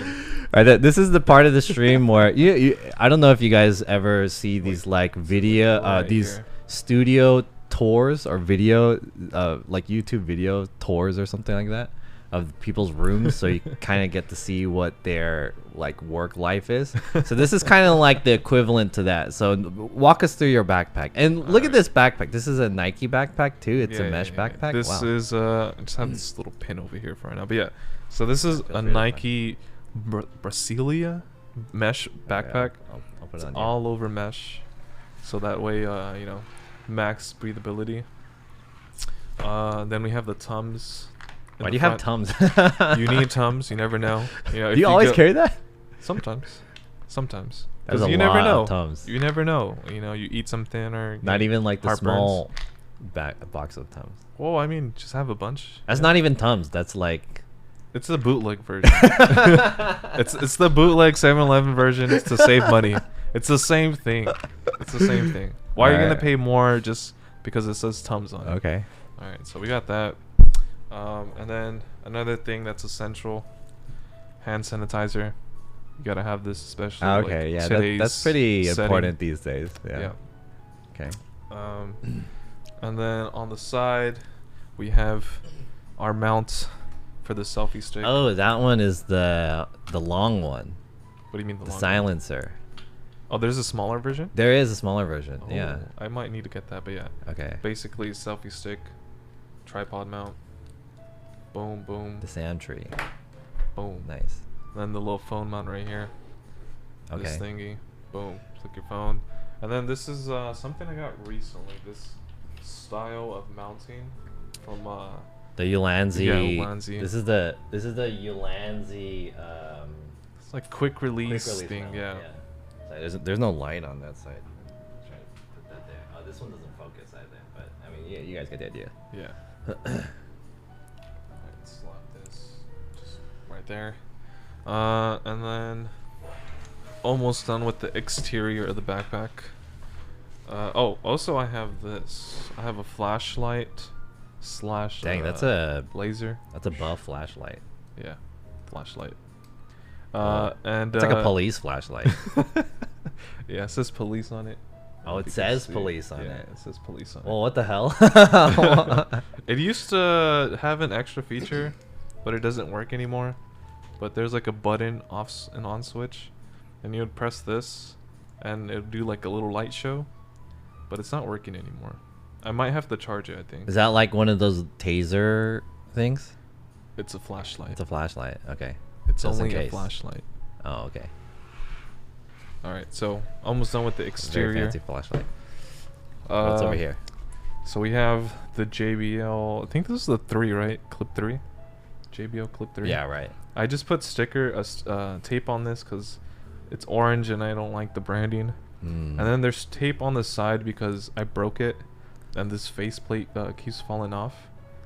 But the tape's also falling off. And then once again the Ulanzi quick release mount here. And then The swap between the shoulder and the yeah, selfie stick. exactly. Yeah. And switch back and forth like hella Right. fast. And then I recently started using this one that like is pretty much standard for every IRL streamer. This is a stuntman shoulder strap. Wait, yeah, So you like can that. mount the camera onto there. Yeah. Yeah. I used to just use the Ulanzi. They made like their own kind of mount, and I kind of liked it, but I don't know. I wasn't too fond of it after a while. Yeah. So I'm giving this a try recently, and it's been This one is really pretty good. Yeah. I've been enjoying this more. It gives me like more flexibility for like Right. different angles. And it will be you can level it out easier. Yeah. Yeah. All right. So that's Sounds pretty pretty much the outside of the bag. Let's take it So it now we'll inside. Get to the guts. All right. Let's open this up. And Whoa. Organized. a lot of cables. Damn. Boom. We'll get to Well, this you have other two. side. Yeah. Alright, We'll get to get that to in a that bit. side later. Okay. Cool. Alright. So, usually this camera mounts, or this camera would go onto this kind of thing. I'll just put it here for now. You can kind of see how it works, right? You just boom. Mine's is a little broken because I got sand on it. But essentially, it's just supposed to click in there. War scars. Yeah, you can see all. It doesn't even click in. Wear and tear on it. Jesus. It's There you been go. through a lot. Perfect, Oh, yeah. there you go. Yeah. And then I have this like pivoting ball mount on it to just give me, you know, more flexibility at different angles if I want to do. And then I have this Sony cable clamp thing just to hold the cables in place and not Yeah. like be pulled out. I know there's a different version, but I just ended up going with this. I liked it better. Yeah, it's a little bit different than the one that I have. And then this is the Sony action camera AS300. Typical. Yeah. People use this one or is it the X4000 or 3000? The FDR X3000. Yeah. Yeah.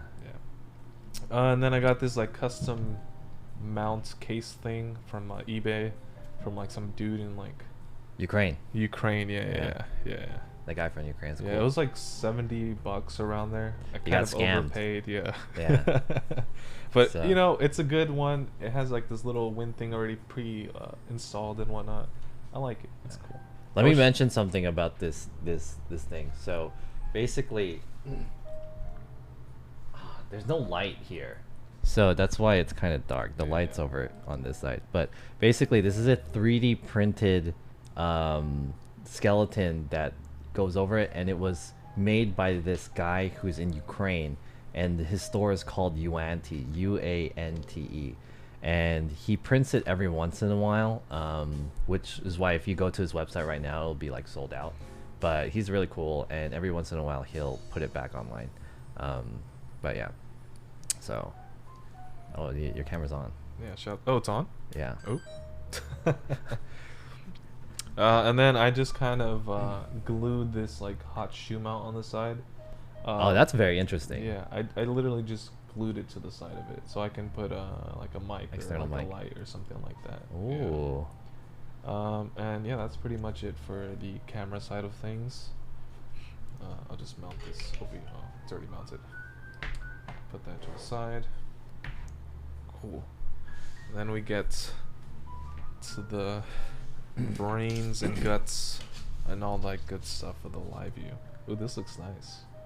Wow. All right. Very organized. It's kind of organized. I'm missing a third modem. I started using a third modem this really? past weekend. Yeah. Which one is your third model? The Nighthawk M1. Oh, okay. Yeah. Where is it? And I would just I forgot it. I left it. Okay.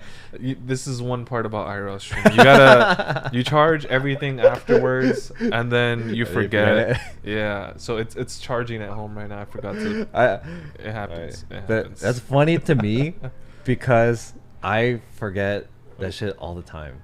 Like, all the time. I always forget like something. It's good to know that other IRL streamers also mess up as much as I do. All right, so I guess we can start. We'll start with the small thing. So we got this modem here. I don't know what kind of modem this is. John helped me get it. Do you know? That's the Verizon 8800L. Yes, it's that one. Yeah. I use a visible SIM on this one, which is basically Verizon. It's like what do you call it? It's like a subsidiary of yeah, Verizon. There you kind go. of. Yeah. And then this is a newer one I got. This is This one's pretty interesting. yeah. This is the 5G M something from T-Mobile. So it's able to run it gets 5G on this. So Really? Yeah. This like pretty much carries all my stream, to be honest. What's your like bit rate that you get off this usually? Oh, this, like I said, this like usually carries like my stream. Like the visible usually doesn't have to do much. How much like- bit rate do you get for both of these typically? Typically, like I'll get like maybe 5 from the 5G one or 5,000? Yeah. Damn. And then this one would just like pick up whatever is like left. Just I guess just to like lighten the load on it or something. That's interesting because I use this one and this one carries my Really? setup. Yeah. Yeah, I usually get like 5,000 from this one. yeah. This 5G one it's pretty dang good. How much was this one? I got it when they were having a sale, like when they just introduced it. Mhm. I want to say it was like around 200 around there. Oh, okay. Yeah. Nice. And what's the Um, service on this one? T-Mobile. T-Mobile. Okay. Yeah, Got it. yeah. I have to look into Yeah, it's I might get that. pretty good. I want to say I want to recommend it, but I'm not gonna go on record for that. Okay. All right, cool. So yeah, 2 modems, and then the third one would be the Nighthawk M1, which I'm running Cricket Wireless, which is AT&T. Okay. It's worked for me pretty good too. That one is like, if my 5G one isn't carrying, the Nighthawk is what does most of the load after that. Got it. And I would just strap it like in here, tuck it in here, and I'll connect it via the Ethernet port on the live view. And then afterwards, your typical Max Oak 50K milliamp thing. Basically, I think it'll give me, like, if I'm just running this setup, I don't know how long. I never really pushed it. Like, I've streamed like maybe 8 hours the most, and I still had like half a battery left. Yeah. You can typically do it from 10 to 12 hours. So yeah, maybe it'll give me like 12, 14-ish, I want to say, if I ever stream that long, if there's ever any need. And through this, it powers the live view, which and also powers the camera, charges the camera. Charges the live view, which in turn charges the modems, keeps those up and running. And then yeah, the live view solo right here. This is Got it. basically standard and king for The any encoder. IRL stream that you need. Yeah. And that's pretty much the setup, I guess. Oh, and what else do you have in there? and then on the side here, let's move this. No, I'll move this over here. See how much like stuff we have to carry? It's insane. This is all in our backpack. Just to do like a simple stream of going outside. Is it heavy? I mean, every time I like land it off to somebody, like, wow, this is pretty heavy, but I guess you get used to it after a while. Okay, I see. Yeah. It's not too This bad. has a good back. I guess Yeah. it's not too bad. I mean, my shoulder does hurt after a while, Uh-huh. but you just kind of have to suck it up, Got I it. guess. Where's my wait? I had another one. Oh wait, I took it out already. Okay. Yeah. So yeah, this is just like a Second organizer. Yeah, just like backup, extra HDMI, extra cable to charge like my phone or something. Got it. Power bank. I think this is the Anker like 20,000 or something. Uh-huh. And it just has one port each. I don't know if you can see that. It's too dark. Can't really see, but And yeah, pretty much on the back. Can't show everything at the back because I forgot to clean it. But I have this cable tie thing. oh, kind of helps. Wow. And then just like more miscellaneous like USB kind of cables. Got yeah. it. Yeah, and that's pretty much it. I think that's pretty much it for the bag. Yeah. If anyone is running a similar setup, you guys should always carry extra HDMI cable, at Yeah. least one, because HDMI cables break all the time for whatever reason.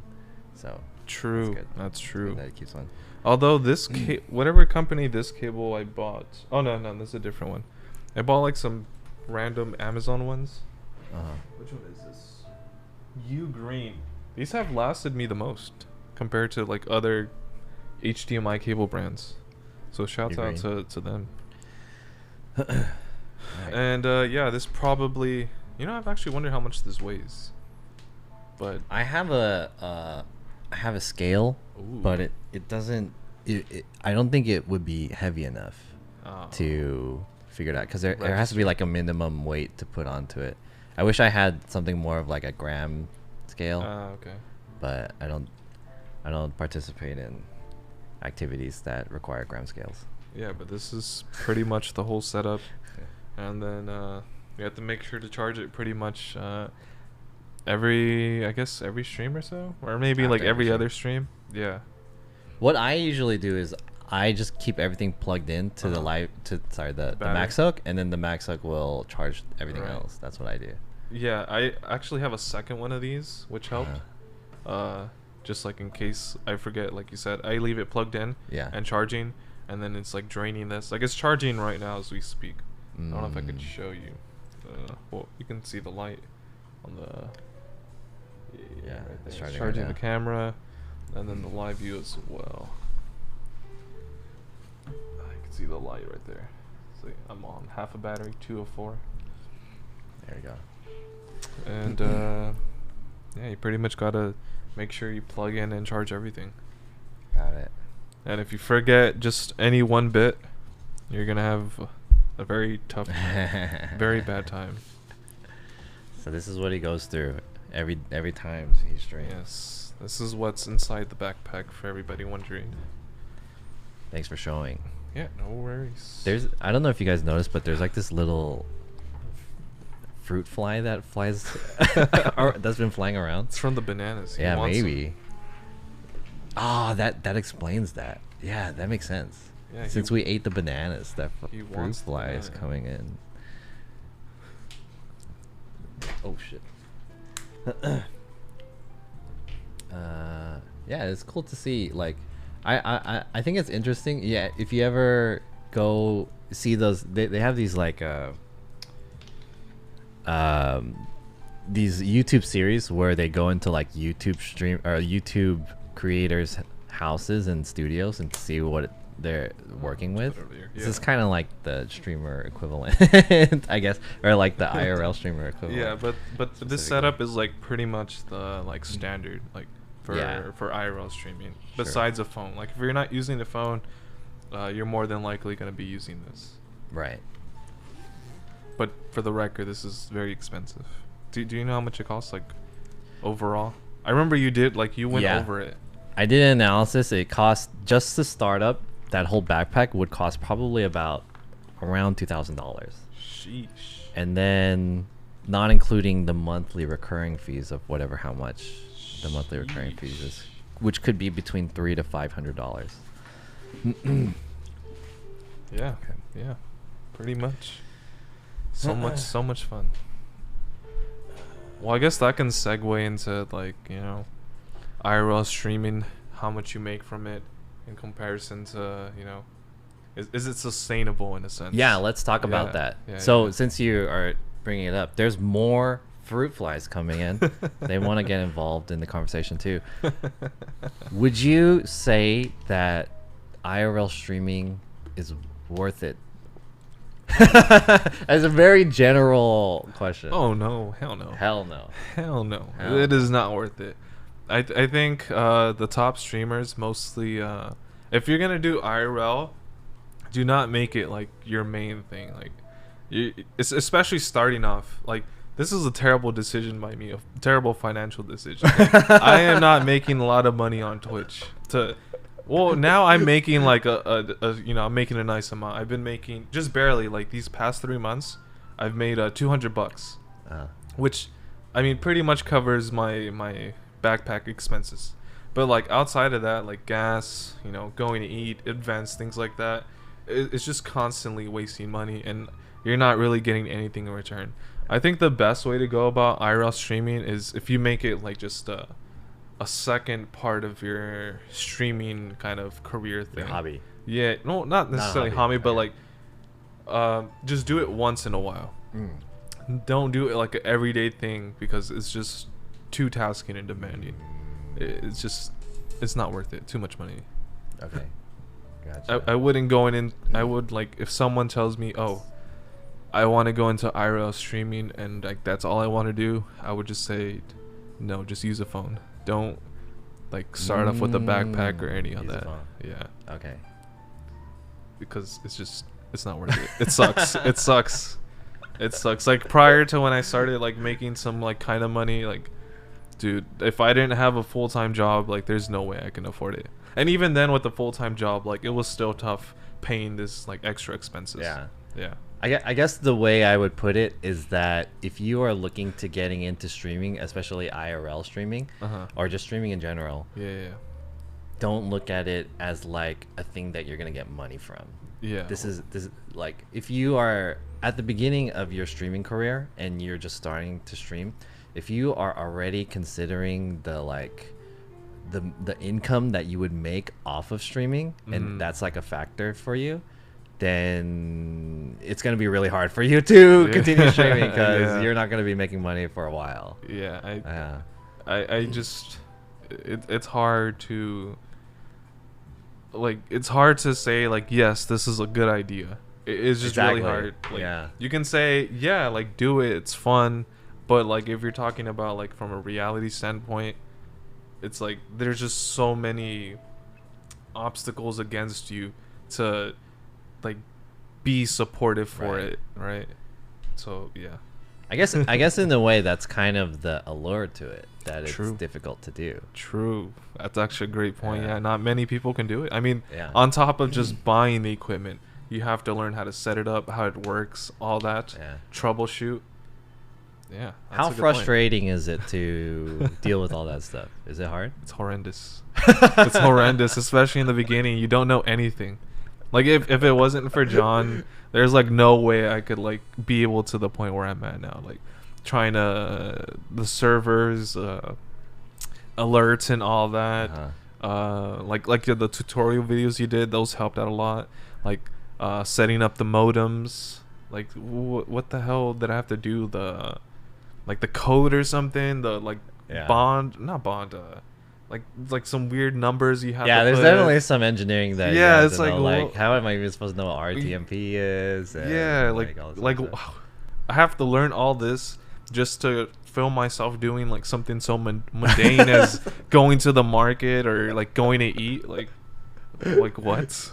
Like why? Like it's just such a mountain to climb to just Yeah. do something so simple. Gotcha. Yeah. Interesting. Is there anything else you want to say about the tech aspect of streaming? From the tech aspect of streaming, What's the hardest part of streaming? Would you say it is the tech is the hardest part of streaming, or is there something else that's harder? I think I'd say the tech, honestly, The tech is the hardest. because I guess you can also argue like creating the content, getting used to carrying all this stuff with you out in public and dealing Yeah. with that your reaction. But I feel like the tech is probably the hardest because on top of it being like very expensive, it's kind of hard to come by now, especially because like everything we're doing remotely from home now. So like a lot of these stuff like these gadgets are in demand for just like everyday use compared to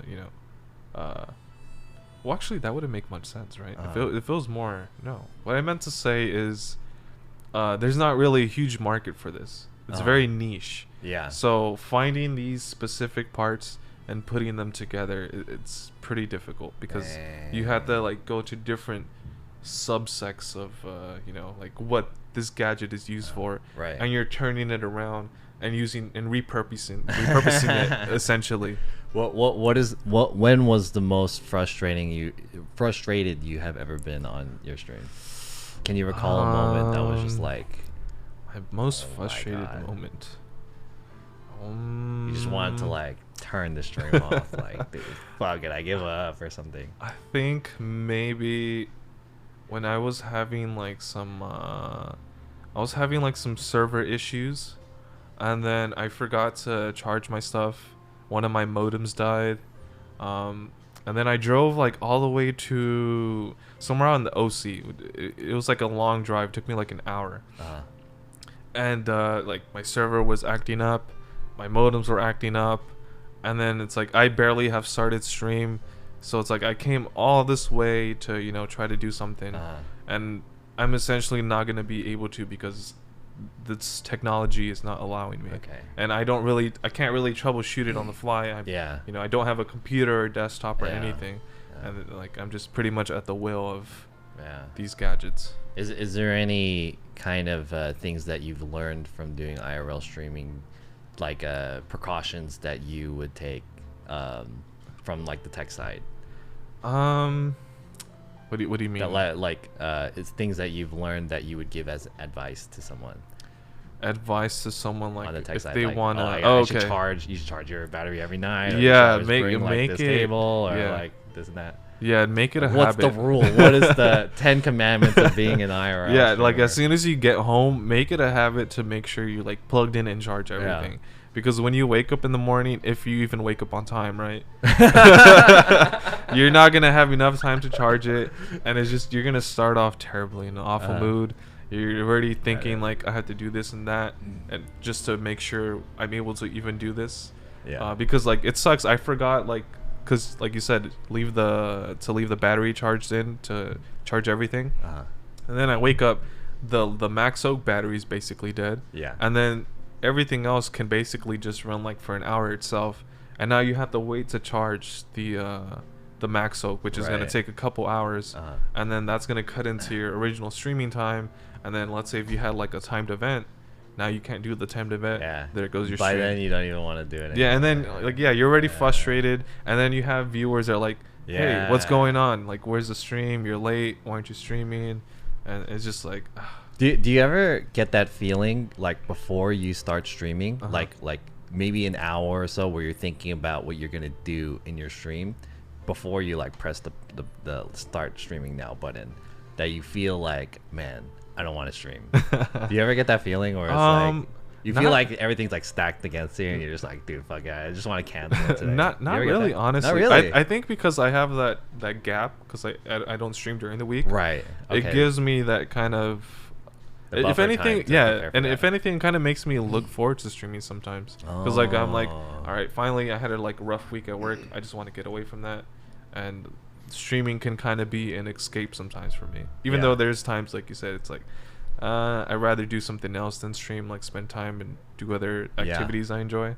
But I think for me personally, since like I didn't get to like go out and like explore like growing up until like recently, because of IRL, it makes me enjoy IRL. Got it. Right. Got it. Okay. Hey, 1 second. We actually, in that segment, we got a raid from Steph Lee. Oh, Thanks Lee. for the raid. And I got another follow from Pokemon Legend here. Welcome everyone to the stream. This is John SF.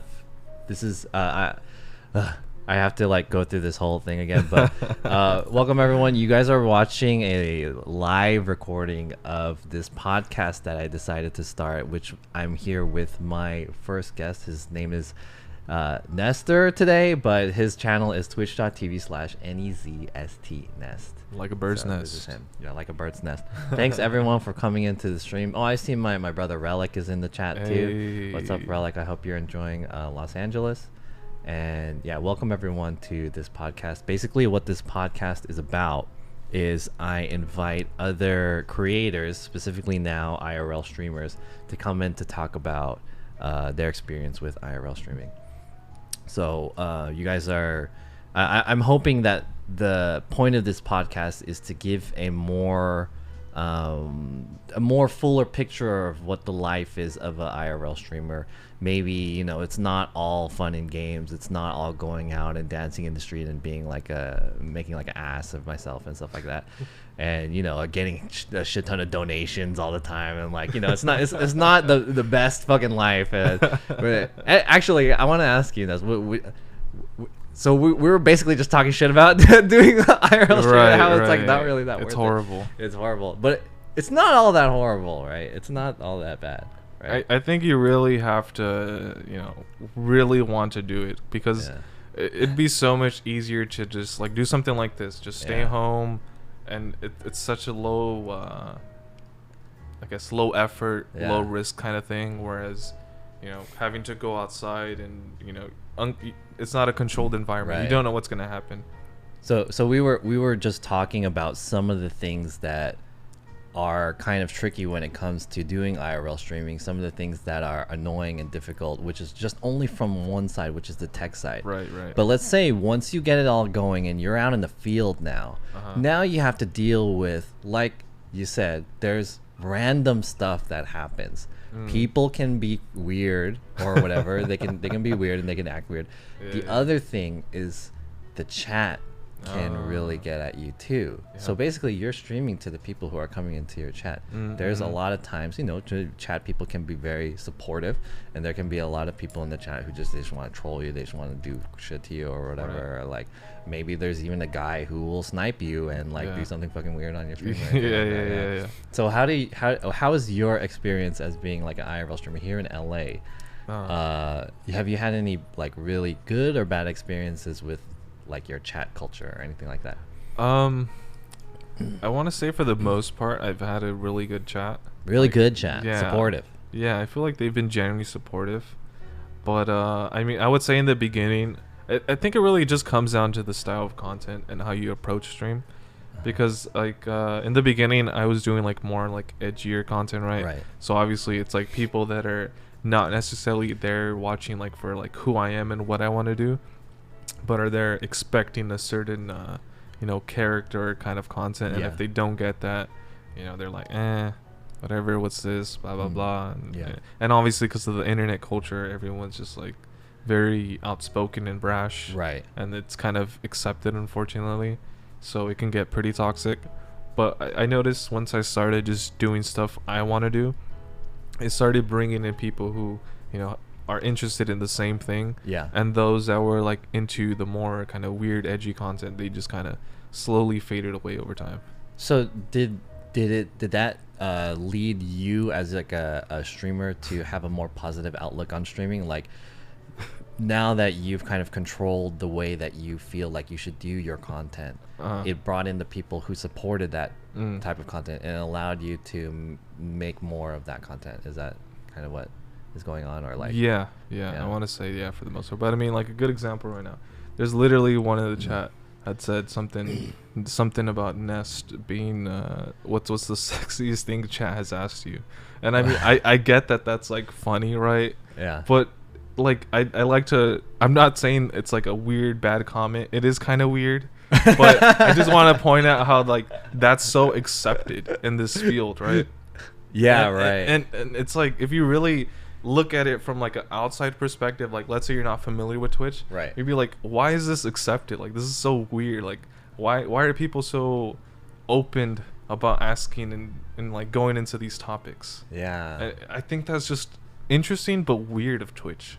Sometimes I get pretty like obviously annoyed or upset of some of the things that come into the chat, because it's like I feel like a comment like that I would never come across that type of comment if we were in person. Like if you're out there on the street, and you ran into someone and you had a conversation with someone, you would never hear that. Like now that it's on the internet and people are through the chat, like all manners are gone. There's no manners. And you would think like, okay, this is on the internet, it's gonna stay forever. Like you should think twice about what you're saying.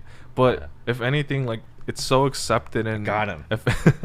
And like so accepted, and if anything, kind of praised as like that someone is willing to say these kind of things. I think that's really interesting. But for the most part, like I know, or at least I like to believe, like that like they're doing it kind of like in a kind-hearted, joking way. I don't think they necessarily mean it, because other than like these like random comments from time to time, like they act or behave or comment, whatever you want to describe it, like in a more gentle, normal manner, I guess you can put it that way. So I'm like kind of like, okay, yeah, cool, funny, whatever. I don't mind it too much, because I know and I see them like constantly in my stream. You do it too, right? I mean, you come from the spawn of the I would say I do have that tendency, but I'm working on it and I have improved. But yeah, it's just a very interesting aspect of Twitch chat culture. Yeah. Okay, before I go into the next question, I got a couple hundred bits. So due to the nature of the content and the way that we're having this conversation, I can't really go into the chat that much and like read what's going on. So if you guys have any like burning questions or things you guys want to say, the best way to do that is through donating so that I can actually have the log of what you guys wanted to say. And every once in a while in between segments, I will go into that and I'll read it. So my first question that I got actually second question, the first one was from Milky Puff, but Juan's donated 100 bits and he said, Nest, would you date a fan if she flies to LA for a few days? No, I would never do that. That's weird. Why would you date someone who just likes this like idea of you? They don't, I mean, I guess IRL you kind of do tend to like show who you are, but I don't know, I just think that's weird. And also it creates like a, like you just open this kind of door for these kind of like people and issues. Like, do you really want someone who like fantasizes you in this like weird way because they see you from this aspect? Or would you rather kind of get to know someone from who's not really familiar what you do from this and that kind of thing? I just I like to just keep business as business, Right. and keep that other stuff separate. Actually, we had this conversation the other day on my channel when I streamed, and the topic was like, because we were kind of brainstorming on the questions that I was going to ask you today. One of the topics was, how would you deal, or what is your thought, and how do you deal with the parasocial relationship that happens on Twitch between a streamer and a viewer? Because this parasocial relationship happens between celebrities, where they post on Instagram, and all of the fans, they could see how lavish their life is, like, oh, they're driving a car or whatever. So the fans and stuff feel like they know them more. I feel like this relationship is amplified on Twitch because the viewers can now see us like live and at like very often time, like every week or so. And so they know exactly what we do and how we talk and everything. And there's less of a barrier. So how do you feel about the parasocial relationship between yourself and the viewers, and your viewers, I should say? I honestly try, not that I don't, like, I try not to think about it, but I just feel like it just kind of comes with it. And I mean, I haven't really had any issues with like anyone being weird and like some like things like that. Yeah. So I guess I can't really comment on it too much, but I do see it, and it's very common in the Twitch community. And I think it's just really, there's not too much you can do about it, because how are you gonna handle a chat of like hundreds of people? Like it's and really just know all of them on a personal level or anything like that. I think you can just at best just kind of touch on it like once in a blue moon, or like have some sort of like disclaimer maybe, so like remind the viewer or something like that. But that is an issue that does like come up. Have you ever been sniped before by a viewer? Yeah. Really? Yeah. How was that? I think I mean, they've honestly all been like cool? really chill and cool. Yeah. Okay. I haven't had like a weird like sniper yet. Yeah, same. I haven't. But I think it also plays in part that like I do talk about it, like I'm not too fond of sniping. Really? Like, yeah. I was gonna ask, the next question was like, what's your thought about sniping? Yeah, I'm not too fond on it, but like I understand it. But the way that I like see it and like want to approach it is more than like just, I know a lot of people say just get in, get out, say hi, but I think like even then it's like there's a time and place for that. Like technically the streamers at work, I know, oh, you're working, you're just filming yourself doing your like regular life, that's not work. Yeah. But essentially that's what they're doing, and you have to respect that. And you're just kind of throwing off the flow of things. Like yeah, sometimes it could contribute to content, but that's just like so far and few. And ultimately it's like you don't really like, if you know this like the streamer, you're familiar with them, they know you in your chat, then you can kind of make an exception there, like if there's like some sort of mutual understanding, knowing. Yeah. But besides that, I just feel like it's just only like, once again, opening a door for just unnecessary problems. Yeah, I see. Yeah, I mostly just would say limit it to like people who are well known in that community, like people that you're more comfortable with to have snipe you, right? Like people that in the chat, they're like, oh, like everybody knows this person. He's like well known. Everybody like reputable. Yeah, there you go. And besides that, like other streamers, right? Yeah. But even then, that can get a little touchy, because it's like depends on the streamer. yeah. like there's a lot of LA streamers like coming right now, and I'm getting in my chat like, yo, Ness, go snipe so and so, and I'm like, why would I want to snipe them? Like, I don't know them, they don't know me. It's like, what am I gonna do? Like, hey, hello, I do the same thing as you, that makes us friends. Like, that's not how it works. Like, that's not how it works, right? Like, let's say it's like a streamer that like they've rated me, like, okay, there's like some sort of familiarity, right? There, yeah. It kind of makes it a little bit more okay, but I still feel like you should have some sort of like talk prior to just randomly doing it. Yeah, there needs to be some formality. Yeah. Right. And then on top of that, it's like, how would I put it? Like, you don't want to come off as you're only there to try to like leech or things of that nature, because ultimately I guess that's what it really is. It's networking, it's business. Like you're putting your self business as a streamer, Yeah. and you're willing to put it and try to pull from someone else to essentially help grow yourself as well. Right. And that cannot be like well received by others, and that's why I emphasize like have some sort of talk prior agreement. There should be some compassion there. We're not we're not paparazzi or something that's like trying to suck some clout off of other streamers and stuff like that, right?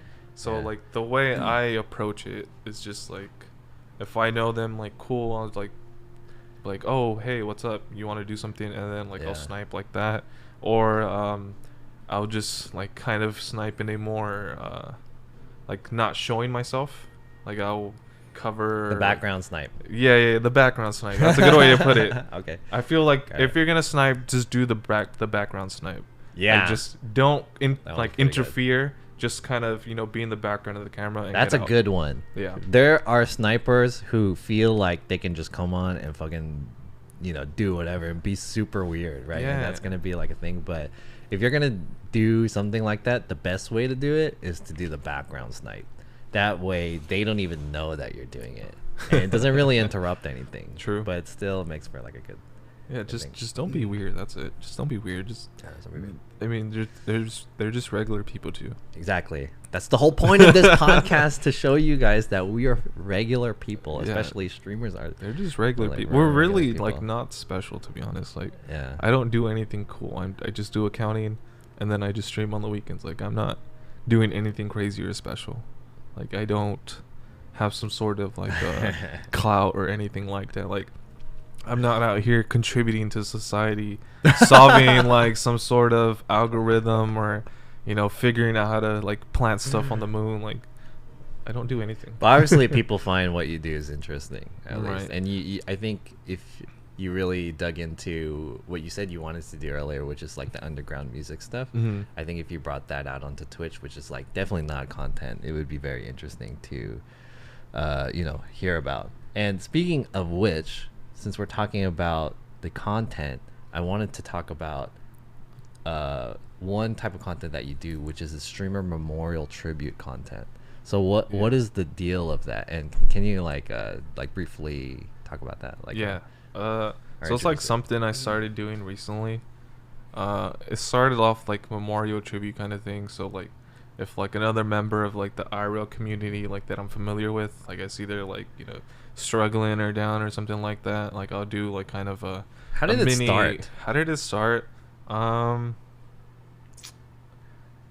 think it started when Cook Sucks and Rex Dizzy left for Korea. That was the first one? I think that might have been the first one. Okay.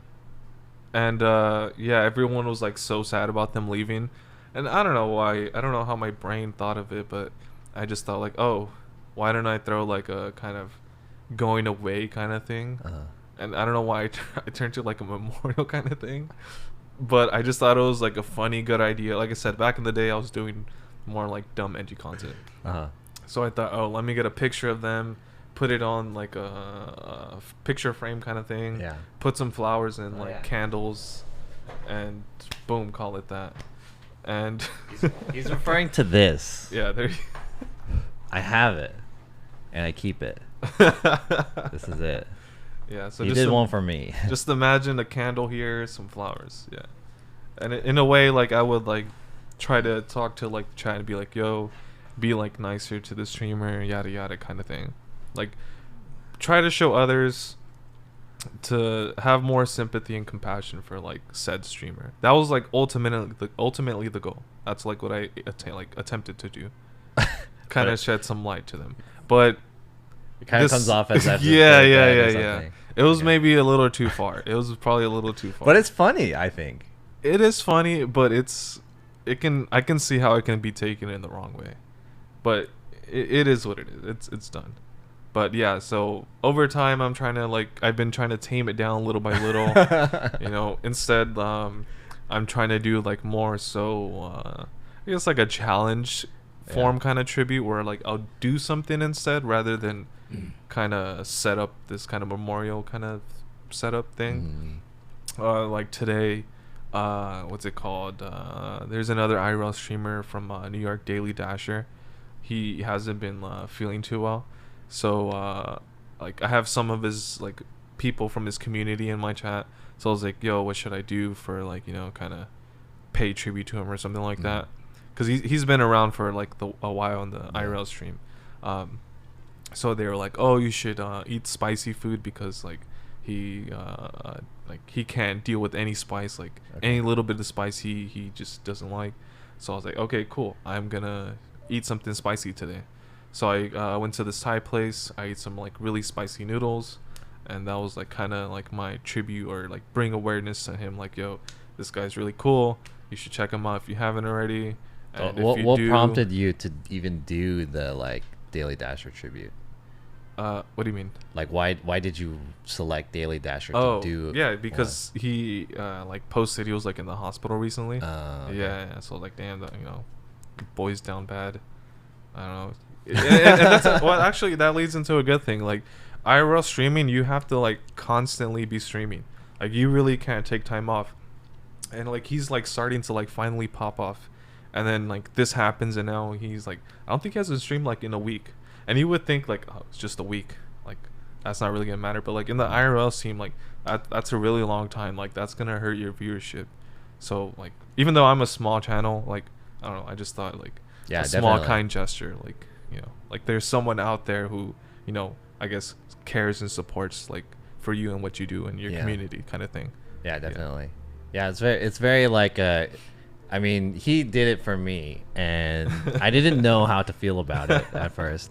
It's kind of like, why would you do this? But at the same time, it's kind of funny, and it's like, yeah, I'm personally not the type of person to kind of be in the attention, especially like if other people make the effort to put attention for me. So I don't really like that. But who else have you done it before? So you did Cook Sucks, right. Rex Dizzy, myself, and Daily Dasher. Daily Dasher. I did Milky Puff. You did Milky Puff. I did Milky Puff. Oh really?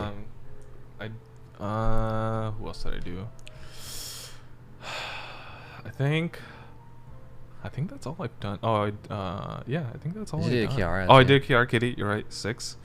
The list is growing. Yeah, it's Who's definitely. Next? I'm trying to make it like kind of a thing of mine, because I think it's cool. You don't really see like. Yeah, it's unique. You don't see a lot of IRL streamers like really supporting each other, because that's I feel true. It's kind of like been like the what's it called, like silent rule or whatever, that like you don't really interact with others much. Like you just send them a raid here and there, but like that's about it. Like you don't really like speak or promote them or anything. There's not a lot of interaction. Yeah, it's kind of there's like a lot of gray area with that. Yeah. And I just feel like that's dumb, because ultimately is like the IRL is such a small niche community that if like one of us grows, that's gonna like trickle down to the rest and eventually bring more light to that scene. So it's like, why not support each other? Like I get, you know, competition, you want to, you know, hoard the viewers, I guess, for yourself, the success, but I just feel like in this specific scene, like it's counterintuitive to do that. Right. Yeah, because it's like I said, it's such a small community that you really want to just bring more people in more than anything right now, at least at this and make them like a little bit more tighter too for the ones that are inside it. Yeah. That's very interesting. I don't see other streamers kind of do anything like that. Right. But I guess it kind of makes sense, because it's like we don't want to step on the toes of other streamers at the same time. Yeah. So it's like it's hard to kind of figure out what it is. Should we go into the chat and see if they have any other questions for this? Yeah. Okay. So I got a $1 donation from Amaranth. Ooh. Someone named Amaranth, and then she said, "Nestor, why don't you call me back? I will go vegan for you, puppy." Damn, I should have read it before I asked it. See what I mean? I should read it before I asked it. You know, that's actually funny. I've actually, despite being vegan, I've never like dated someone who's vegan. Interesting. Yeah. Well, okay, I have this probably would have made more sense if I asked it like at the beginning of the stream. What? So you're vegan. What made you want to become vegan? And how long have you been vegan for? Okay, yeah, that's a good question. Because I get this all the time. Yeah, this is like an identity, not only of you, but also kind of your stream. Yeah, it's part of too. my stream. Yeah. Because obviously I have to eat on stream sometimes if I stream for a long time. Yeah. Yeah. So what got me into being vegan? Basically growing up, like I always thought it was weird to like eat animals. Like I was like, why is this so accepted? Like I guess growing up in like a Spanish Mexican like household, whatever, family, like I would see like they had chickens in the backyard and then they just kill them like there on the spot like nothing. Yeah, and I was just like, yo, it's kind of messed up. Like you were just interacting and like being cool with these chickens for so long, and then you just like cut them like that. Like, yeah, it's kind of messed up. So I always had that growing up in my mind, but obviously like it was the norm, so I was like, okay, whatever. But then it wasn't until like around middle school I had a cousin who was vegetarian for a while, and that kind of exposed me more to it, and it kind of normalized like what I was feeling, my thoughts, like, okay, I'm not the only one, like this is reasonable.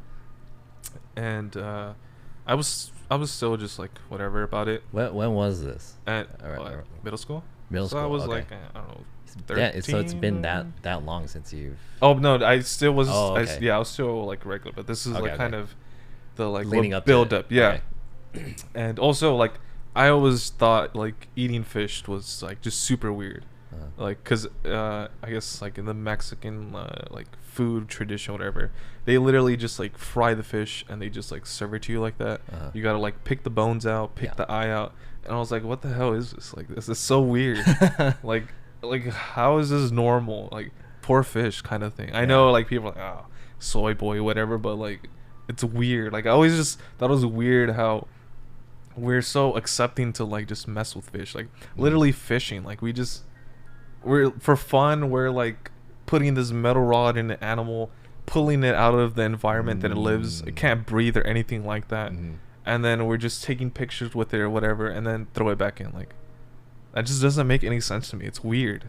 But yeah, eventually, like once I turned 18, I was just like, you know what? Like, why do I have to keep supporting this? Like, I just thought it was just pointless. I didn't agree with it, so I was like, all right, cool. I'm just gonna go vegan, and yeah, I just kind of did it overnight. And then like obviously like my family was like, what the hell? What are you doing? Like, how are you gonna eat? How are you gonna live? Blah blah blah. But like over time, I guess just how they saw like I conducted myself, like how I ate, that I didn't die of like malnourishment or anything. They kind of became a little more accepting of it, and yeah, that's pretty much how I became vegan. Just how long have you been vegan? When was that choice? So I was 18. You said you were 18. I'm 25 now, so what? 7 years now. 7 years. Yep, 7 years. Wow, interesting.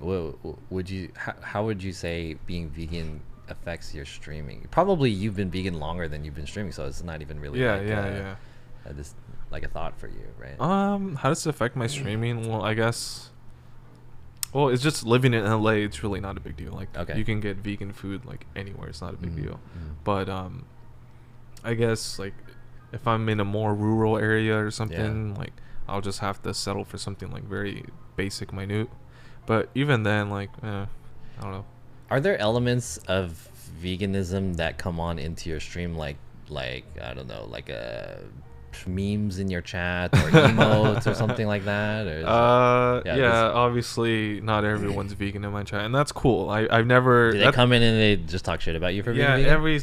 That's a funny thing though, because like I don't even like promote myself being vegan. Like I don't like oh, you should go vegan, blah blah blah. Like I really don't care. Like do whatever you want. Like we're all gonna die eventually. Like there's no point. Like if it's cool, like I think it's awesome if you're aware of it. Like you're a cool person for that. If you're not, like whatever. Like you suck for that. But also I'm sure you're great at other things too. Yeah. Right? Like I'm sure some other vegan people suck too for other things. So that's why I'm just like whatever.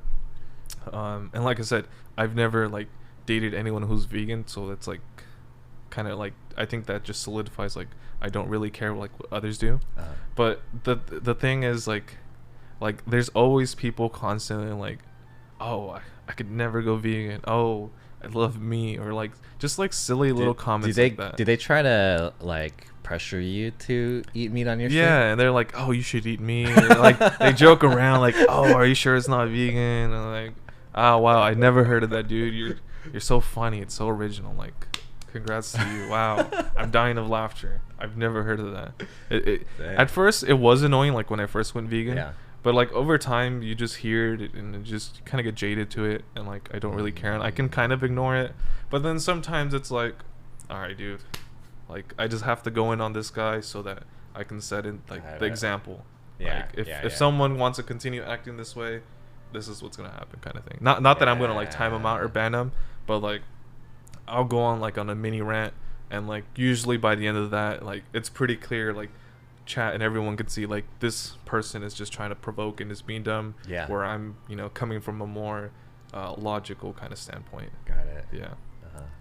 Uh-huh. But this is usually what happens. It just ends up in a huge rant, and I'm just like, this again. Got it. Yeah. That's very interesting. Yeah.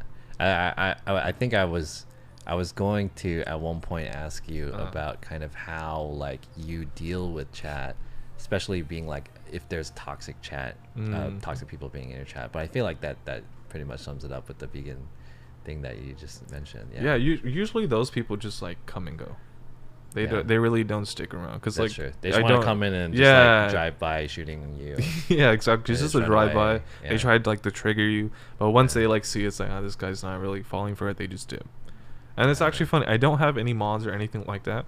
You don't have mods? I don't know. I don't really like the idea of it. Whoa. Because like I just want people to like watch and enjoy my streams. I don't want them to like, oh, Nest is live, I gotta go moderate, make sure things are good. I see.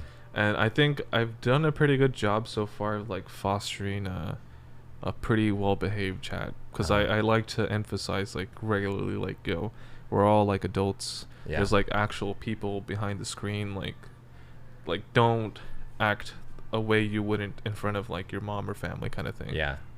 And I think I've nailed that point in to like the point where the people who like keep coming back and watching like understand. And I think also chat also kind of likes that as well.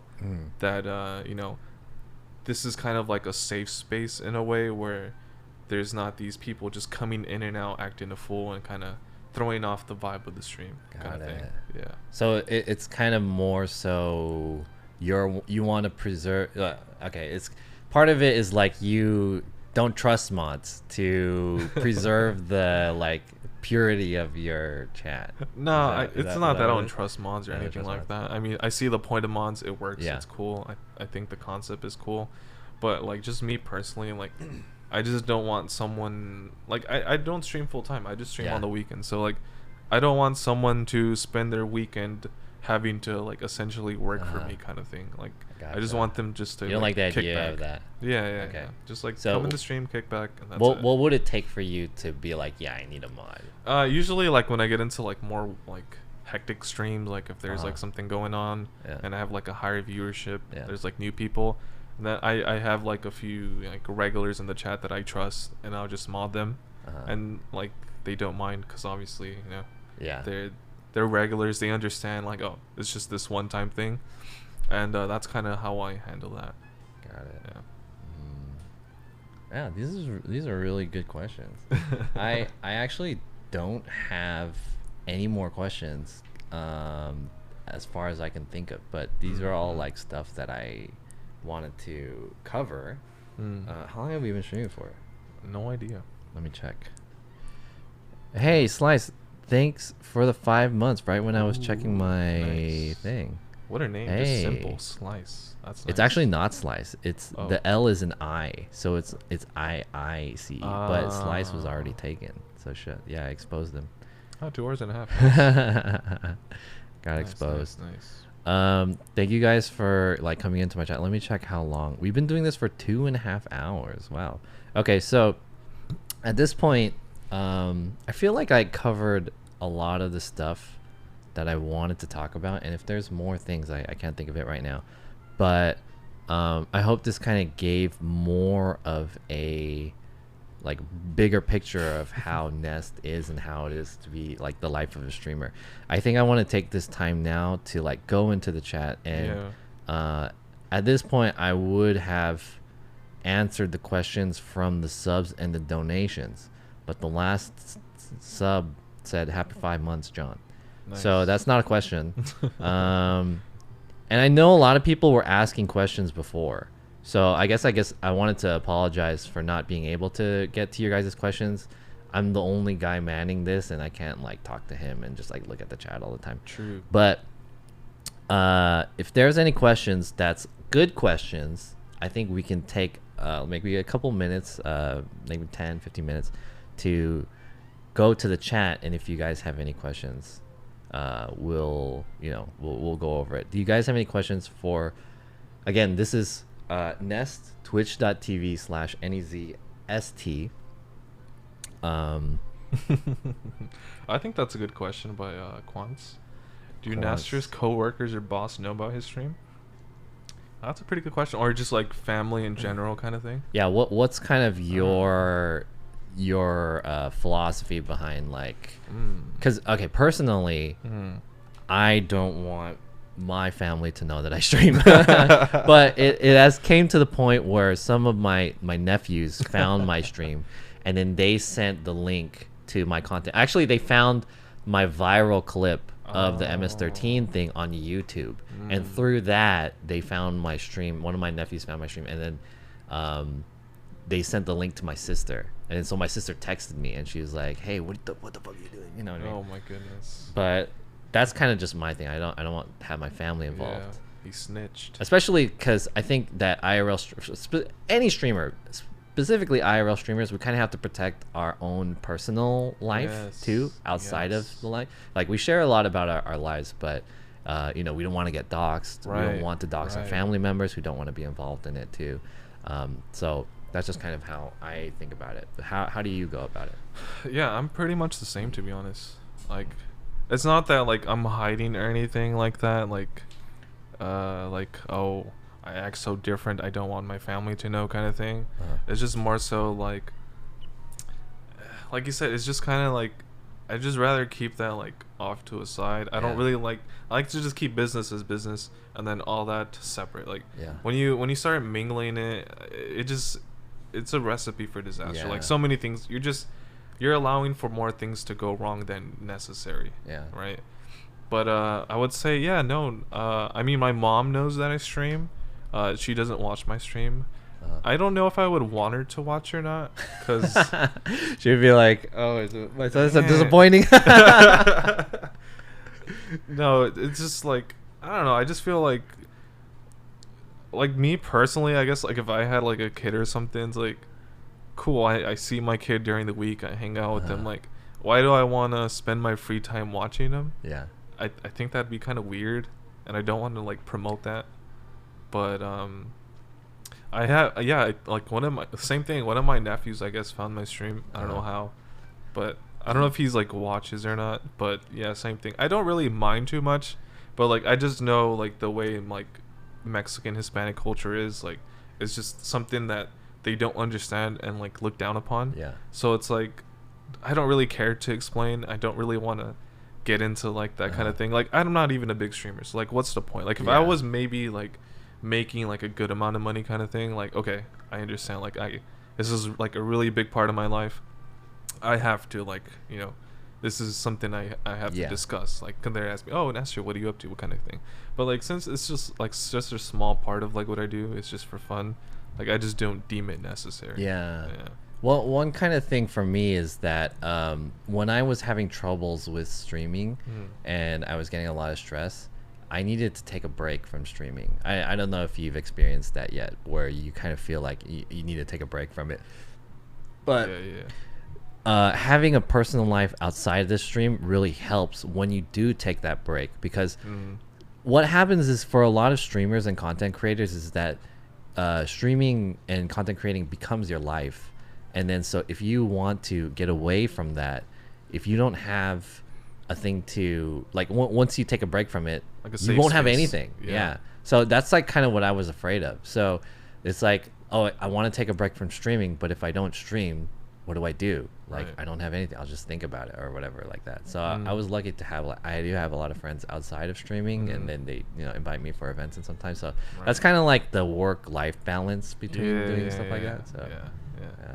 Yeah, but unironically, like someone like my friends, they like, oh Nest, I want to come out on your streams or whatever, like hang out, because I guess they see what I do is interesting. Yeah. But like I'm just kind of like I don't mind, but at the same time is like, you guys are kind of like you just said, like kind of like when I don't want to be on stream and just like relax. Like, Yeah. You guys are that like space for me kind of thing. Right.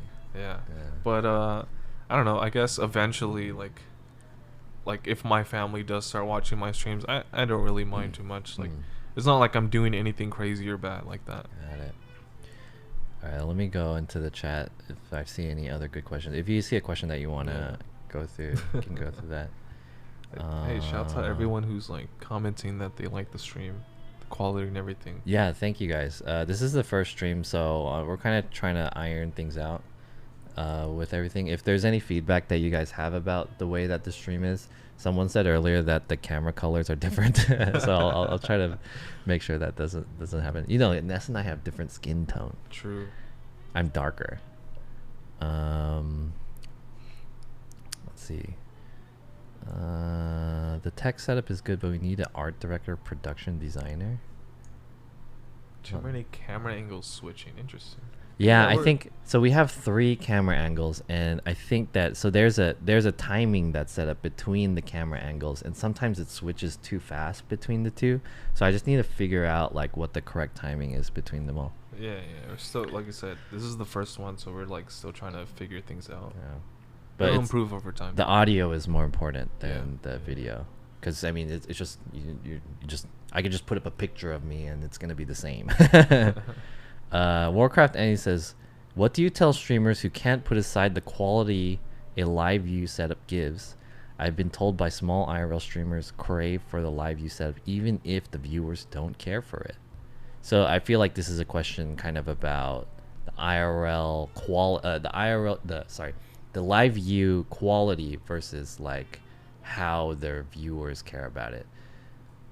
Do you have any thought about that? I mean, if you wanna start maxing out your credit cards, yeah, go for it. If you don't mind that financial burden, yeah, go for it. I mean, nobody's stopping you. Go for it. But afterwards when and I mean also the tech, right? Once you get through that Yeah. hurdle and all that, if it's still worth it, all right, go. All power to you, dude. Here's the thing that I've learned about streaming is that there's, quality is important, but the content is more important. And Yeah. the phrase that was told to me by her name is Janelle. She works for LiveView actually. She said, content is king, quality is queen.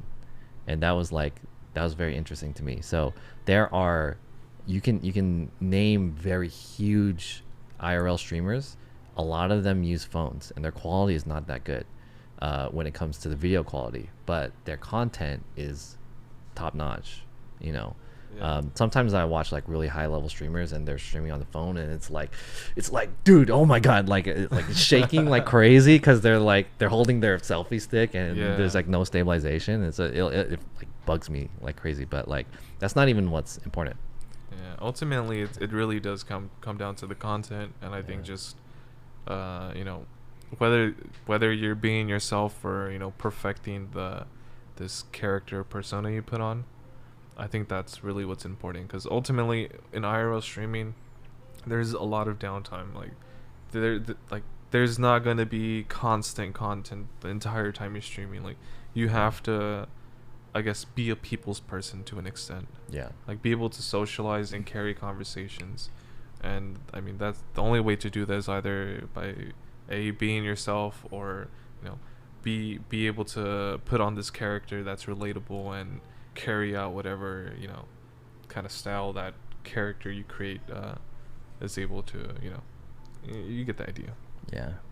I don't see any other questions that I really want to go over. I have one random question that I thought of. Do you show or hide your viewership? when you stream? I don't look at it. You don't look at it. I don't like looking at numbers at all. Do you specifically hide it? Like use the hide viewership on an app or something? Yeah. I don't like Specifically looking hide at it. I Do hate you, it. do you think it kind of affects the way you... It does, yeah. I don't like looking at it because like Okay. for me ultimately like as long as the chat is going and like I'm able to have like a conversation, that's like what's most important for me. But I feel like if I start seeing numbers, I start to like try to put this correlation between like, oh, I have this X amount of numbers, I should have chat moving at this certain rate kind of thing. Yeah. And I just It just I don't affects like you. it. Yeah, I don't like it.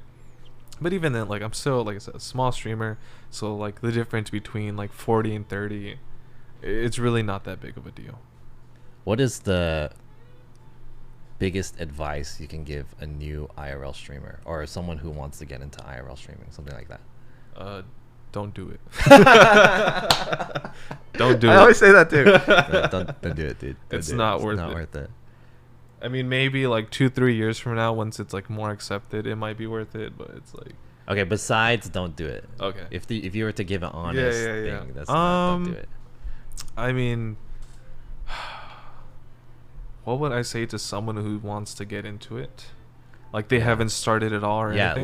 like okay, so if you were to think about back on yourself when you started streaming and you had this imagination of what an IRL streamer is. So now that you know more about it after streaming for a year plus, you can go back and tell yourself like, hey, this is the reality of what IRL streaming is going to be. I would say probably just yeah, I would say just don't focus on the numbers. Like the first year or 2 or 3, whatever, like you're not gonna make much movement or noise or anything, and that's fine. It's just part of the way it is. Like as long as you can keep some sort of consistency and you know, that same level of dedication and energy that you had in the beginning, that will take you a long ways, more than you know, having the best equipment or whatever. Right. Because if you can have the best equipment, but like even then there's like some days where I don't feel like streaming or like what am I gonna do, there's not much to do. But ultimately it really just comes down to just having that drive, that inner push. If you don't have that, there's really no point into getting into it, because there, like I said, there's so many things like stacked against doing IRL, like that there's really no point other than like you're wanting to push yourself through just pain and torture. Yeah, it's kind of like one of those things where you have to kind of enjoy the process of IRL streaming as opposed to trying to get to what the goal is or your destination is. What you are right now is really what you have to deal with. I think I got a similar question right here from I'm Fatu. Said, did you already answer what is the highest moment in your streaming career and lowest? The highest and lowest moments in your streaming career. And I would say your streaming career is not that long. Yeah, I've only streamed for like a year and a half, so do you have any notable high and low moments? My highest would be maybe that's a tough one. I really liked that COVID stream I did, to be honest. Even though it was like one of my early streams, like I really liked the idea and concept that like I executed, and then the fact that what unfolded afterwards like just made it age so much better. I really I think that was probably my high, even though like I probably only had like 10-15 people watching. Actually, like that felt really fulfilling, and like I can look back at it now and be like, yeah, I did that, and you know, like that was me, that was like all me, that kind of thing. And it was actually funny in that stream, like one of the top IRL streamers like just dropped that by out of nowhere. I'm like, what? It was Really? Jake and Bake. Really? Yeah. And I was like, what the hell? Oh. Yeah. I'm like, Yeah, what is like a top streamer doing you know, in such a like small like Jake kind doesn't of come into my obscure- stream. Well, he does, but he doesn't say anything unless he like Just he needs a lurking. question. Yeah. And I was like, what the heck? So like for me, that stream like it really like helped me solidify like, yeah, I can do this, and like I guess I kind of belong here, like I can hang with the top dogs kind of thing. Yeah, so I'd say that was probably my highest moment. Even though like I guess you can argue like, oh, when I hit like 1,000 viewers during what protest stream was it? Like during, like I don't know The BLM protest. yeah, or yeah, something yeah. Like that, yeah. I hit like 1,000 like with no raids or anything, but Wow. like I don't know, like if I look back on that, I'm just like, yeah, cool, I covered it, but like anybody can do that. Like Yeah. I wasn't really doing anything innovative. Like Uh-huh. there was really no creative aspect to it, Yeah. or much effort. Yeah, and I'd say low maybe. My lowest point of streaming, I guess maybe when I was trying to transition from like GoPro to a live view. Just that the whole technical issue of just like Got wanting it. to Yeah. you know do so much more, but I can't because you know financial reasons and all that, and then I can't really justify it. Yeah. And just trying to find that balance, Got it. that sweet spot. I'd say that was probably my lowest. Okay. Yeah. So you're like close to quitting at that point. I wouldn't say close to quitting, but it was just more like, damn, like I'm stuck between like a rock and a hard place kind of thing. Yeah.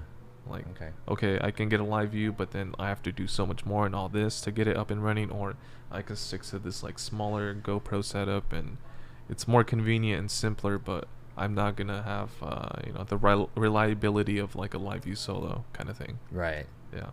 Okay. Gotcha. Cool. Is there any other questions that we can go into chat? Oh, actually, I was gonna say something, but I forgot it. So this is what I wanted to say. Could you kind of relate between how, since you were kind of in music, can you relate between how, like, say a band comes out and they're like really hungry in the beginning, you know, their first album is really good. Usually it always happens, like if band's first album is really good, subsequent albums get worse and worse. And is it because they're getting bigger and they're getting signed, they have more like eyes on them or something like that, they kind of lose the reason why they were doing music in the first place and making albums and stuff like that? Can you like relate that to streaming? Oh yeah, 100%. Yeah, because like you start getting all these like sponsorships, you know, people wanting to work with you, like viewers expecting certain kind of content, you know, those kind of things, and it's really easy just to like fall off, you know, of that path you were going. Right. So yeah, 100% you can make that correlation. So you're saying like right when you were beginning to start streaming, you were like pretty ambitious in the beginning and making edgy content. Yeah, and everybody's like, oh, new streamer, let's check him out. You know, something fresh. Yeah. Instead of like seeing the same old guy kind of thing. New dog, you know. That kind of thing. Okay. Yeah, good talk. Okay, well, I'll leave it to the chat now again. I'll probably take a couple more questions because we're approaching the 3-hour mark already, which is pretty crazy. Ness, do you have anything that you wanted to talk about or ask or whatever, or like, I don't know, say something to the chat? Or I would say shouts out to everyone who like was watching this whole stream and everything. I hope everyone enjoyed it. Shouts out to John for having me here, being the first one. Thank you for coming. Testing out the kinks and everything, or whatever that saying goes. But yeah, shouts out everybody in the chat. I mean, this was pretty cool. I think more than anything, this will be pretty useful for like everyone in the IRL scene, because I think we went over a lot of topics that people constantly question and like want to talk about, and we were kind of able to go more in depth. Yeah. And then the fact that we had like viewer questions and all that to kind of have different perspectives, I think this was pretty good, pretty soon. Yeah, I'm hoping to do this podcast more and get the perspective more from like more streamers and creators, just to see kind of like, because everyone has like their own different things, and I'm always here trying to learn more from other creators. If there's anything that I could do to like teach other creators too, or streamers, then I mean, I'm always here for it. Let's take like a couple more questions and then we'll wrap this up. What Twitch Shark in the Dark says, what Twitch rule would you want to change the most? Twitch rule. What rules? They enforce rules? What? I haven't seen any rules be enforced or followed, but that's just from what I've seen. I'm 5'10" and I'm a Pisces, so if you're wondering, Quan's asking what is my height and zodiac sign. But I don't really care about zodiac signs and all that. I wanted to answer that. My answer to Shart's question, what Twitch rule would you like to change? It's not so much that I want Twitch to change their rules. It's more so I want them to stick to whatever the rule is. The rule is there, but they don't fucking enforce. Sorry, I shouldn't have popped off like that. The rule is there, but they don't like really enforce it consistently. That's the most frustrating thing. It's like it's there and it's written there, but one streamer will have like whatever punishment for it, and another streamer will have some other punishment that's totally different. It's basically like same thing. Yeah, it's like selective enforcement, and it's so not explicit, and it's not consistent. Yeah. So that's like one of the most frustrating things as a streamer. And as someone like us who our liveliness, like we put a lot of time and money and whatever, like we invested into doing this, and if we're just gonna get like punished for some random, almost arbitrary thing, and it's like, dude, what the like, Yeah. like it's really annoying. Yeah. So yeah. So yeah. Okay, that's a good question actually. Yeah. Let's do one last question. Who's gonna be the very best last question? I'll let you pick a question. You want to pick a question? Here. There's a Twitch in my chat. Oh, you were up here. While Nest is looking for a question, I wanted to thank him Oh. for coming onto the stream, and I wanted to thank all you guys for coming onto the stream too. Did you find a question? Yeah, I think Fatsu's question is actually pretty good. Okay, Fatsu. Fatsu coming through again. Shouts out to Fatsu. See, this is a good example of, a viewer that, comes around regularly and just, is very supportive, but not like overly creepy, right? Like he'll make some comments here and there, but like, ultimately you can see that, he's here like as a genuine person and not just like messing around and trying to troll kind of thing. Well, Fatsu's been there too. He was a streamer also. Oh, really? Yeah. Oh, that makes sense. What was his question? I lost it in the chat. Here, this one. If you guys weren't streaming right now, what would have taken up your time instead? That's a great question. I don't know. Do you want to go first? Or you need time to think? I would probably be an engineer, doing engineering stuff, like building stuff and actually making a difference in the world, and making hella money too, versus what I do now. I'm pretty sure. Yeah. AKA, you probably just be living in some penthouse right now. Yeah, Silicon Valley. Not a penthouse, but like, I'd be living with the tech bros and like doing some code or some shit, something like that. Probably. That's weird to think about. I don't want to think about that. My life could have been way better. Oh man. What would I be doing? I probably would be involved some sort of formal way in like the underground music scene, yeah. Because prior to this, like I was getting into like photography and stuff. And oh yeah, you did mention that. Yeah, I was working with like I wasn't really working with artists, but like I was sneaking into shows. I got to like work like I shot with Soulja Boy. Oh damn. Yeah. Who else? The Marias, Crumb. Who else? Couple other rappers. I can't really remember right now, but yeah, I got to like shoot with some pretty notable artists, and I was starting like to build a portfolio. But yeah, I probably would be doing that. Wow, interesting. Yeah. Damn. Cool. Oh yeah, I was at the 88 Rising Festival. That was, I don't know if I could speak about that. Would that be legal about like me speaking about like my sneaking in kind of things? I mean, it's already it's already set in stone. Yeah. All right. Facto, you? So this will actually be a good story to like end off this thing. Okay. So this was like 88 Rising, like music label, right? Since someone brought up Dumbfounded, they were throwing like their first music festival out here in Historic Park. So yeah, in LA. And I was like, ooh, this would be pretty cool if I can like get in and like take photos and whatnot. Like this would be good for my portfolio, and I can expand into like a more like legit artist like field.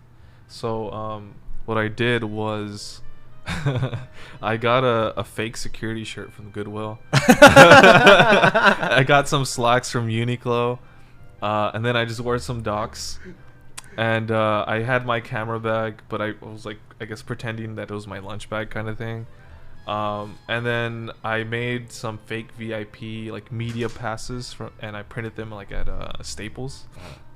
I had like some friend make some like fake ones for me like through Photoshop, and they were pretty good.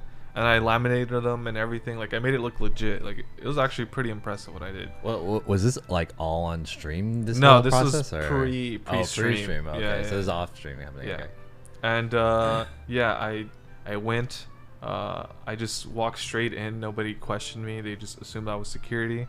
I went straight to backstage, and then I went to like a portable restroom thing. I switched my clothes, and then I was pretty much in there, and I was just starting to like just blend in, I guess, take photos of people, and I got like into like the more further backstage, like where actually like all the artists were at, and I think that's where I met Cucksucks, I think. Oh yeah, I remember he was streaming it. Yeah. Yeah, he was streaming it. I don't know if we agreed to meet up or something like that. We might have. I think he was like, "Oh, I'm gonna be streaming this." Like, "Oh, cool, I'm gonna be there." I'm like, "Oh, Okay. whatever kind of thing." I think that's what happened. And but obviously, like he knows people, so like Yeah. he was pretty straightforward. Right. And I guess he kind of assumed I wouldn't get in. And like it was like, "Oh shit, what the hell? You made it back in here? Like, how'd you do it?" I elaborated, and that's how like I met Cucksucks for the first time. And then you know, through that he like kind of helped me network with those people and Yeah. like take photos for them and whatnot. Uh-huh. And yeah, it was like pretty much just smooth sailing for the rest of the night. But it did come to bite me in the butt the following year. But besides that, well, What do you mean? the following year, Yeah. yeah, I think he was there too, I'm not sure. But I was taking photos, and he was gonna give me like an actual like pass or whatever that you needed. Mhm. But I was like, nah, I don't need it. Like I'm good. Like I've gotten so far and I've done it like again. Like I don't need it.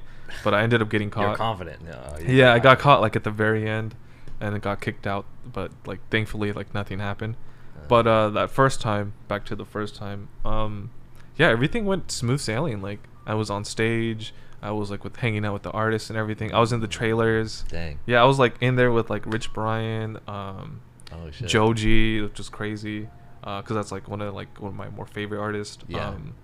Actually, I almost got him kicked in the face. Actually. What? Yeah. So there was some other dude. He goes by, what's his name? Kill Whitey. That's his name. Kill Whitey. I had shot for him at some like local show, and he was going there, and he recognized me. So he kind of got me. Really? Yeah, he got me like kind of like, oh, I know this guy. It's okay. Like you can hang out with us. What's it called? Wait, where was I going with this again? I was seeing the artist. Yeah. Okay. Essentially, yeah. Kicked in the face. Yeah. So we were playing with like some mini bicycles and like beach balls. Yeah. And we're like kicking the beach balls. And I guess he kind of came out of nowhere, and like I kicked the ball, and then the other dude was like gonna kick it, and he like missed, and like he almost like kicked him in the face or something, and he was like pretty pissed off, but like he didn't say anything, and I was like, shit, he's gonna hate me. But yeah, it was. I would probably be doing that. I felt like I probably would be successful in that if I had stick with it. So were you streaming that or no? No, I was just taking Just taking photos. Yeah. I basically. Damn. Oh, and I got. Yeah, streaming would have outed you. Yeah, if I streamed that, there's no Yeah, way. okay. There's no way. But then at the end of the night, I got to meet the head of the label guy. I forget his name. Oh, Yeah, I know what you're talking about. Yeah. And he lost his laptop, and I think I found it, and I was like, oh, dude, I'm so in. Like, he's gonna thank me and be like, oh, what's your name, and then like exchange info, and I can like work with them. Yeah. But I guess he was like a little, he had a little too much fun, and they like, I don't know, he went somewhere else, and like I guess his manager or something, whoever was like watching out for him, were like, oh, I'll just take it, and like took credit for me, and I was like, shit. I was so close. I was so close. Damn. Yeah, but good times, good times. I know they're doing another one this year, but I don't know if I'll go to that extent anymore. I think I'm over that now. I see. Yeah. Might be good content for you, as not like the same way that you did it, but if you can get in there legitimately as a streamer, Yeah, that's not that happening. would be pretty good. It could. I think you can make it work. I don't. But and then also streaming at the event though, too many people. I don't think it'll happen. Maybe I'll try, but I don't think so. All right, nice story, Nest. Yeah. I like that you ended with the story, so it wasn't like a abrupt. Like, all right, we're ending the stream now. Later. Okay, guys. I hope that you guys enjoyed that whole almost 3 hours worth of this podcast. I think what I'm going to do now is I will upload this to something else. I haven't decided yet, and also I'll probably stick with the name. I'll figure out the name. I'm thinking I'm gonna keep it as John SFM. John S FM. It's hard to say. It just feels weird. Let me, and then also if you guys have any feedback about it or anything you guys want to say about the podcast, you guys can join my Discord channel. It is discord.gg/JohnSF. There's a little section there called podcast, which you guys can, put your thoughts, any questions or suggestions or whatever, and I'll also upload stuff for the podcast in that channel. Most importantly, though, please follow here on whatever platform you're listening this on. Specifically my Twitch channel, twitch.tv/JohnSF, or YouTube, or whatever this is on. And follow twitch.tv/NEZST. If you want. You don't have to. Hopefully, we will do a follow-up episode of this in the future. True. If the planets align and you look into the sky and the equiax and everything, and then we'll see see how far he's gone from like this point. Like We'll a year remember later it. kind of thing. Yeah, a year later. Maybe he will have a story of how he was at the concert this year. True. And he got kicked in the face or whatever. I'm going to raid someone. Is there anything else that I'm missing? I don't think so. Spotify? I don't think so, but yeah. Ness, do you want to say anything? No. You want to promote anything? Nah. Just shouts out to everyone who was hanging in the stream. Hope they enjoyed it. That was pretty cool. I had fun.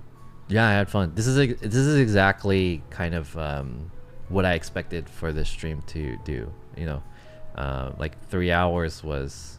I know it was a long time, but I felt like the stuff that we were going to talk about was going to be like 3 hours. Yeah, it wasn't like we were dragging it out kind of thing. Yeah. And this is the tough part too about streaming in the West Coast LA time. Yeah. Everybody is done Can't streaming. really raid. Yeah. Okay, last very last question. How do you feel about raids?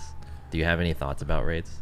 I mean, it's a cool feature. I wouldn't really like bank on it as a streamer, like, oh, you have to get big rates to like grow your channel. Like, it helps here and there, but ultimately, like, again, content is king. Like, people are only gonna stick around if That's they like true. what you do. That's true. So like, let's say you have like a yoga streamer, big yoga streamer, like rating you. 99% of those Yoga viewers, streamer? they're not gonna stick around, right?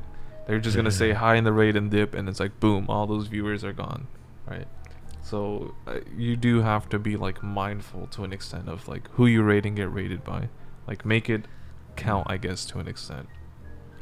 Okay. Or like share your viewers with someone who's like interested in the same thing. I typically raid streamers who are not partner because I wanted to help them get to partner. That's like my number one that I try to raid, but I don't see anyone worth raiding right now. Streaming, unless there's because someone it's like good. so early. Like, for Is there someone that you might know that you can recommend me to stream? Let me How check. about I that? don't Let's give it to Nest choice. I don't know. Sure. It's tough because like I said, like everyone in the East Coast, Europe is done, Asia's like just getting up. They're like Yeah. they haven't really started streaming yet, so it's tricky. There's not much options. Yeah, I don't really see anybody. Yeah, I don't really see I mean, anyone really, all I see is what? rating too much. That's like a smaller stream. All I see is what, Annie Manny.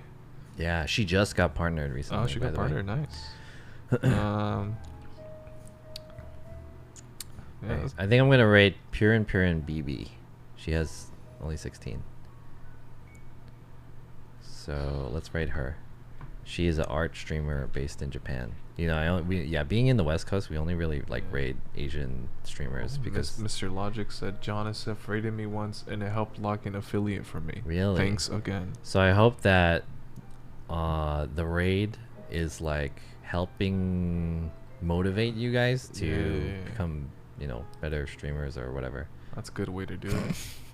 Sorry, I said that in a very like condescending way. I hope you guys get better or whatever. You know, I don't really care. It sheds some light on them, you know. Yeah. Because it's tough. It's tough, man. Thank you guys for coming in today. I really appreciate you guys. And I will have before I send this raid off, I will have the second episode with Jinpai Senpai scheduled on Tuesday. So come back on Tuesday unless something really weird happens with either of us. In which case, you know, whatever. Anyways, thank you guys for coming by. I'll try to re-upload this and yeah, thank you. Cool. Have a Awesome. good one. Wait, what's the raid message? You don't do raid messages? I don't decide it. Yeah, they have raid messages, but it's their fault. Or It's their fault. It's not their fault. It's their choice or whatever. All right. just spam John SF emotes. Spam those emotes. Spam Nest emotes. He's the guest. He's the guest. Or spam both. Just spam both of Yeah. them if you got them. All right. Bye, everyone. All right, it went through. And then now, how do I turn this thing off? What? I gotta do this. Oh, we're still live. I gotta like. Is it not connected? This mouse is scuffed. Oh. Where's the mouse? Is it on? Alright, this is weird. If anyone didn't join the raid and they're still watching me struggle to turn this thing off, I apologize. Maybe this will be in like the bloopers section of the stream. Extra part. Especially the first part was pretty scuffed. Where's the mouse? Yeah, Does seriously. this run out of battery or something? Yeah, is the mouse even on? It is. This is like it's like blinking. Is it supposed to blink? Yeah. Where the fuck is the mouse? It might be dead. Yeah, I think it's dead. Oh, that one's working. Right,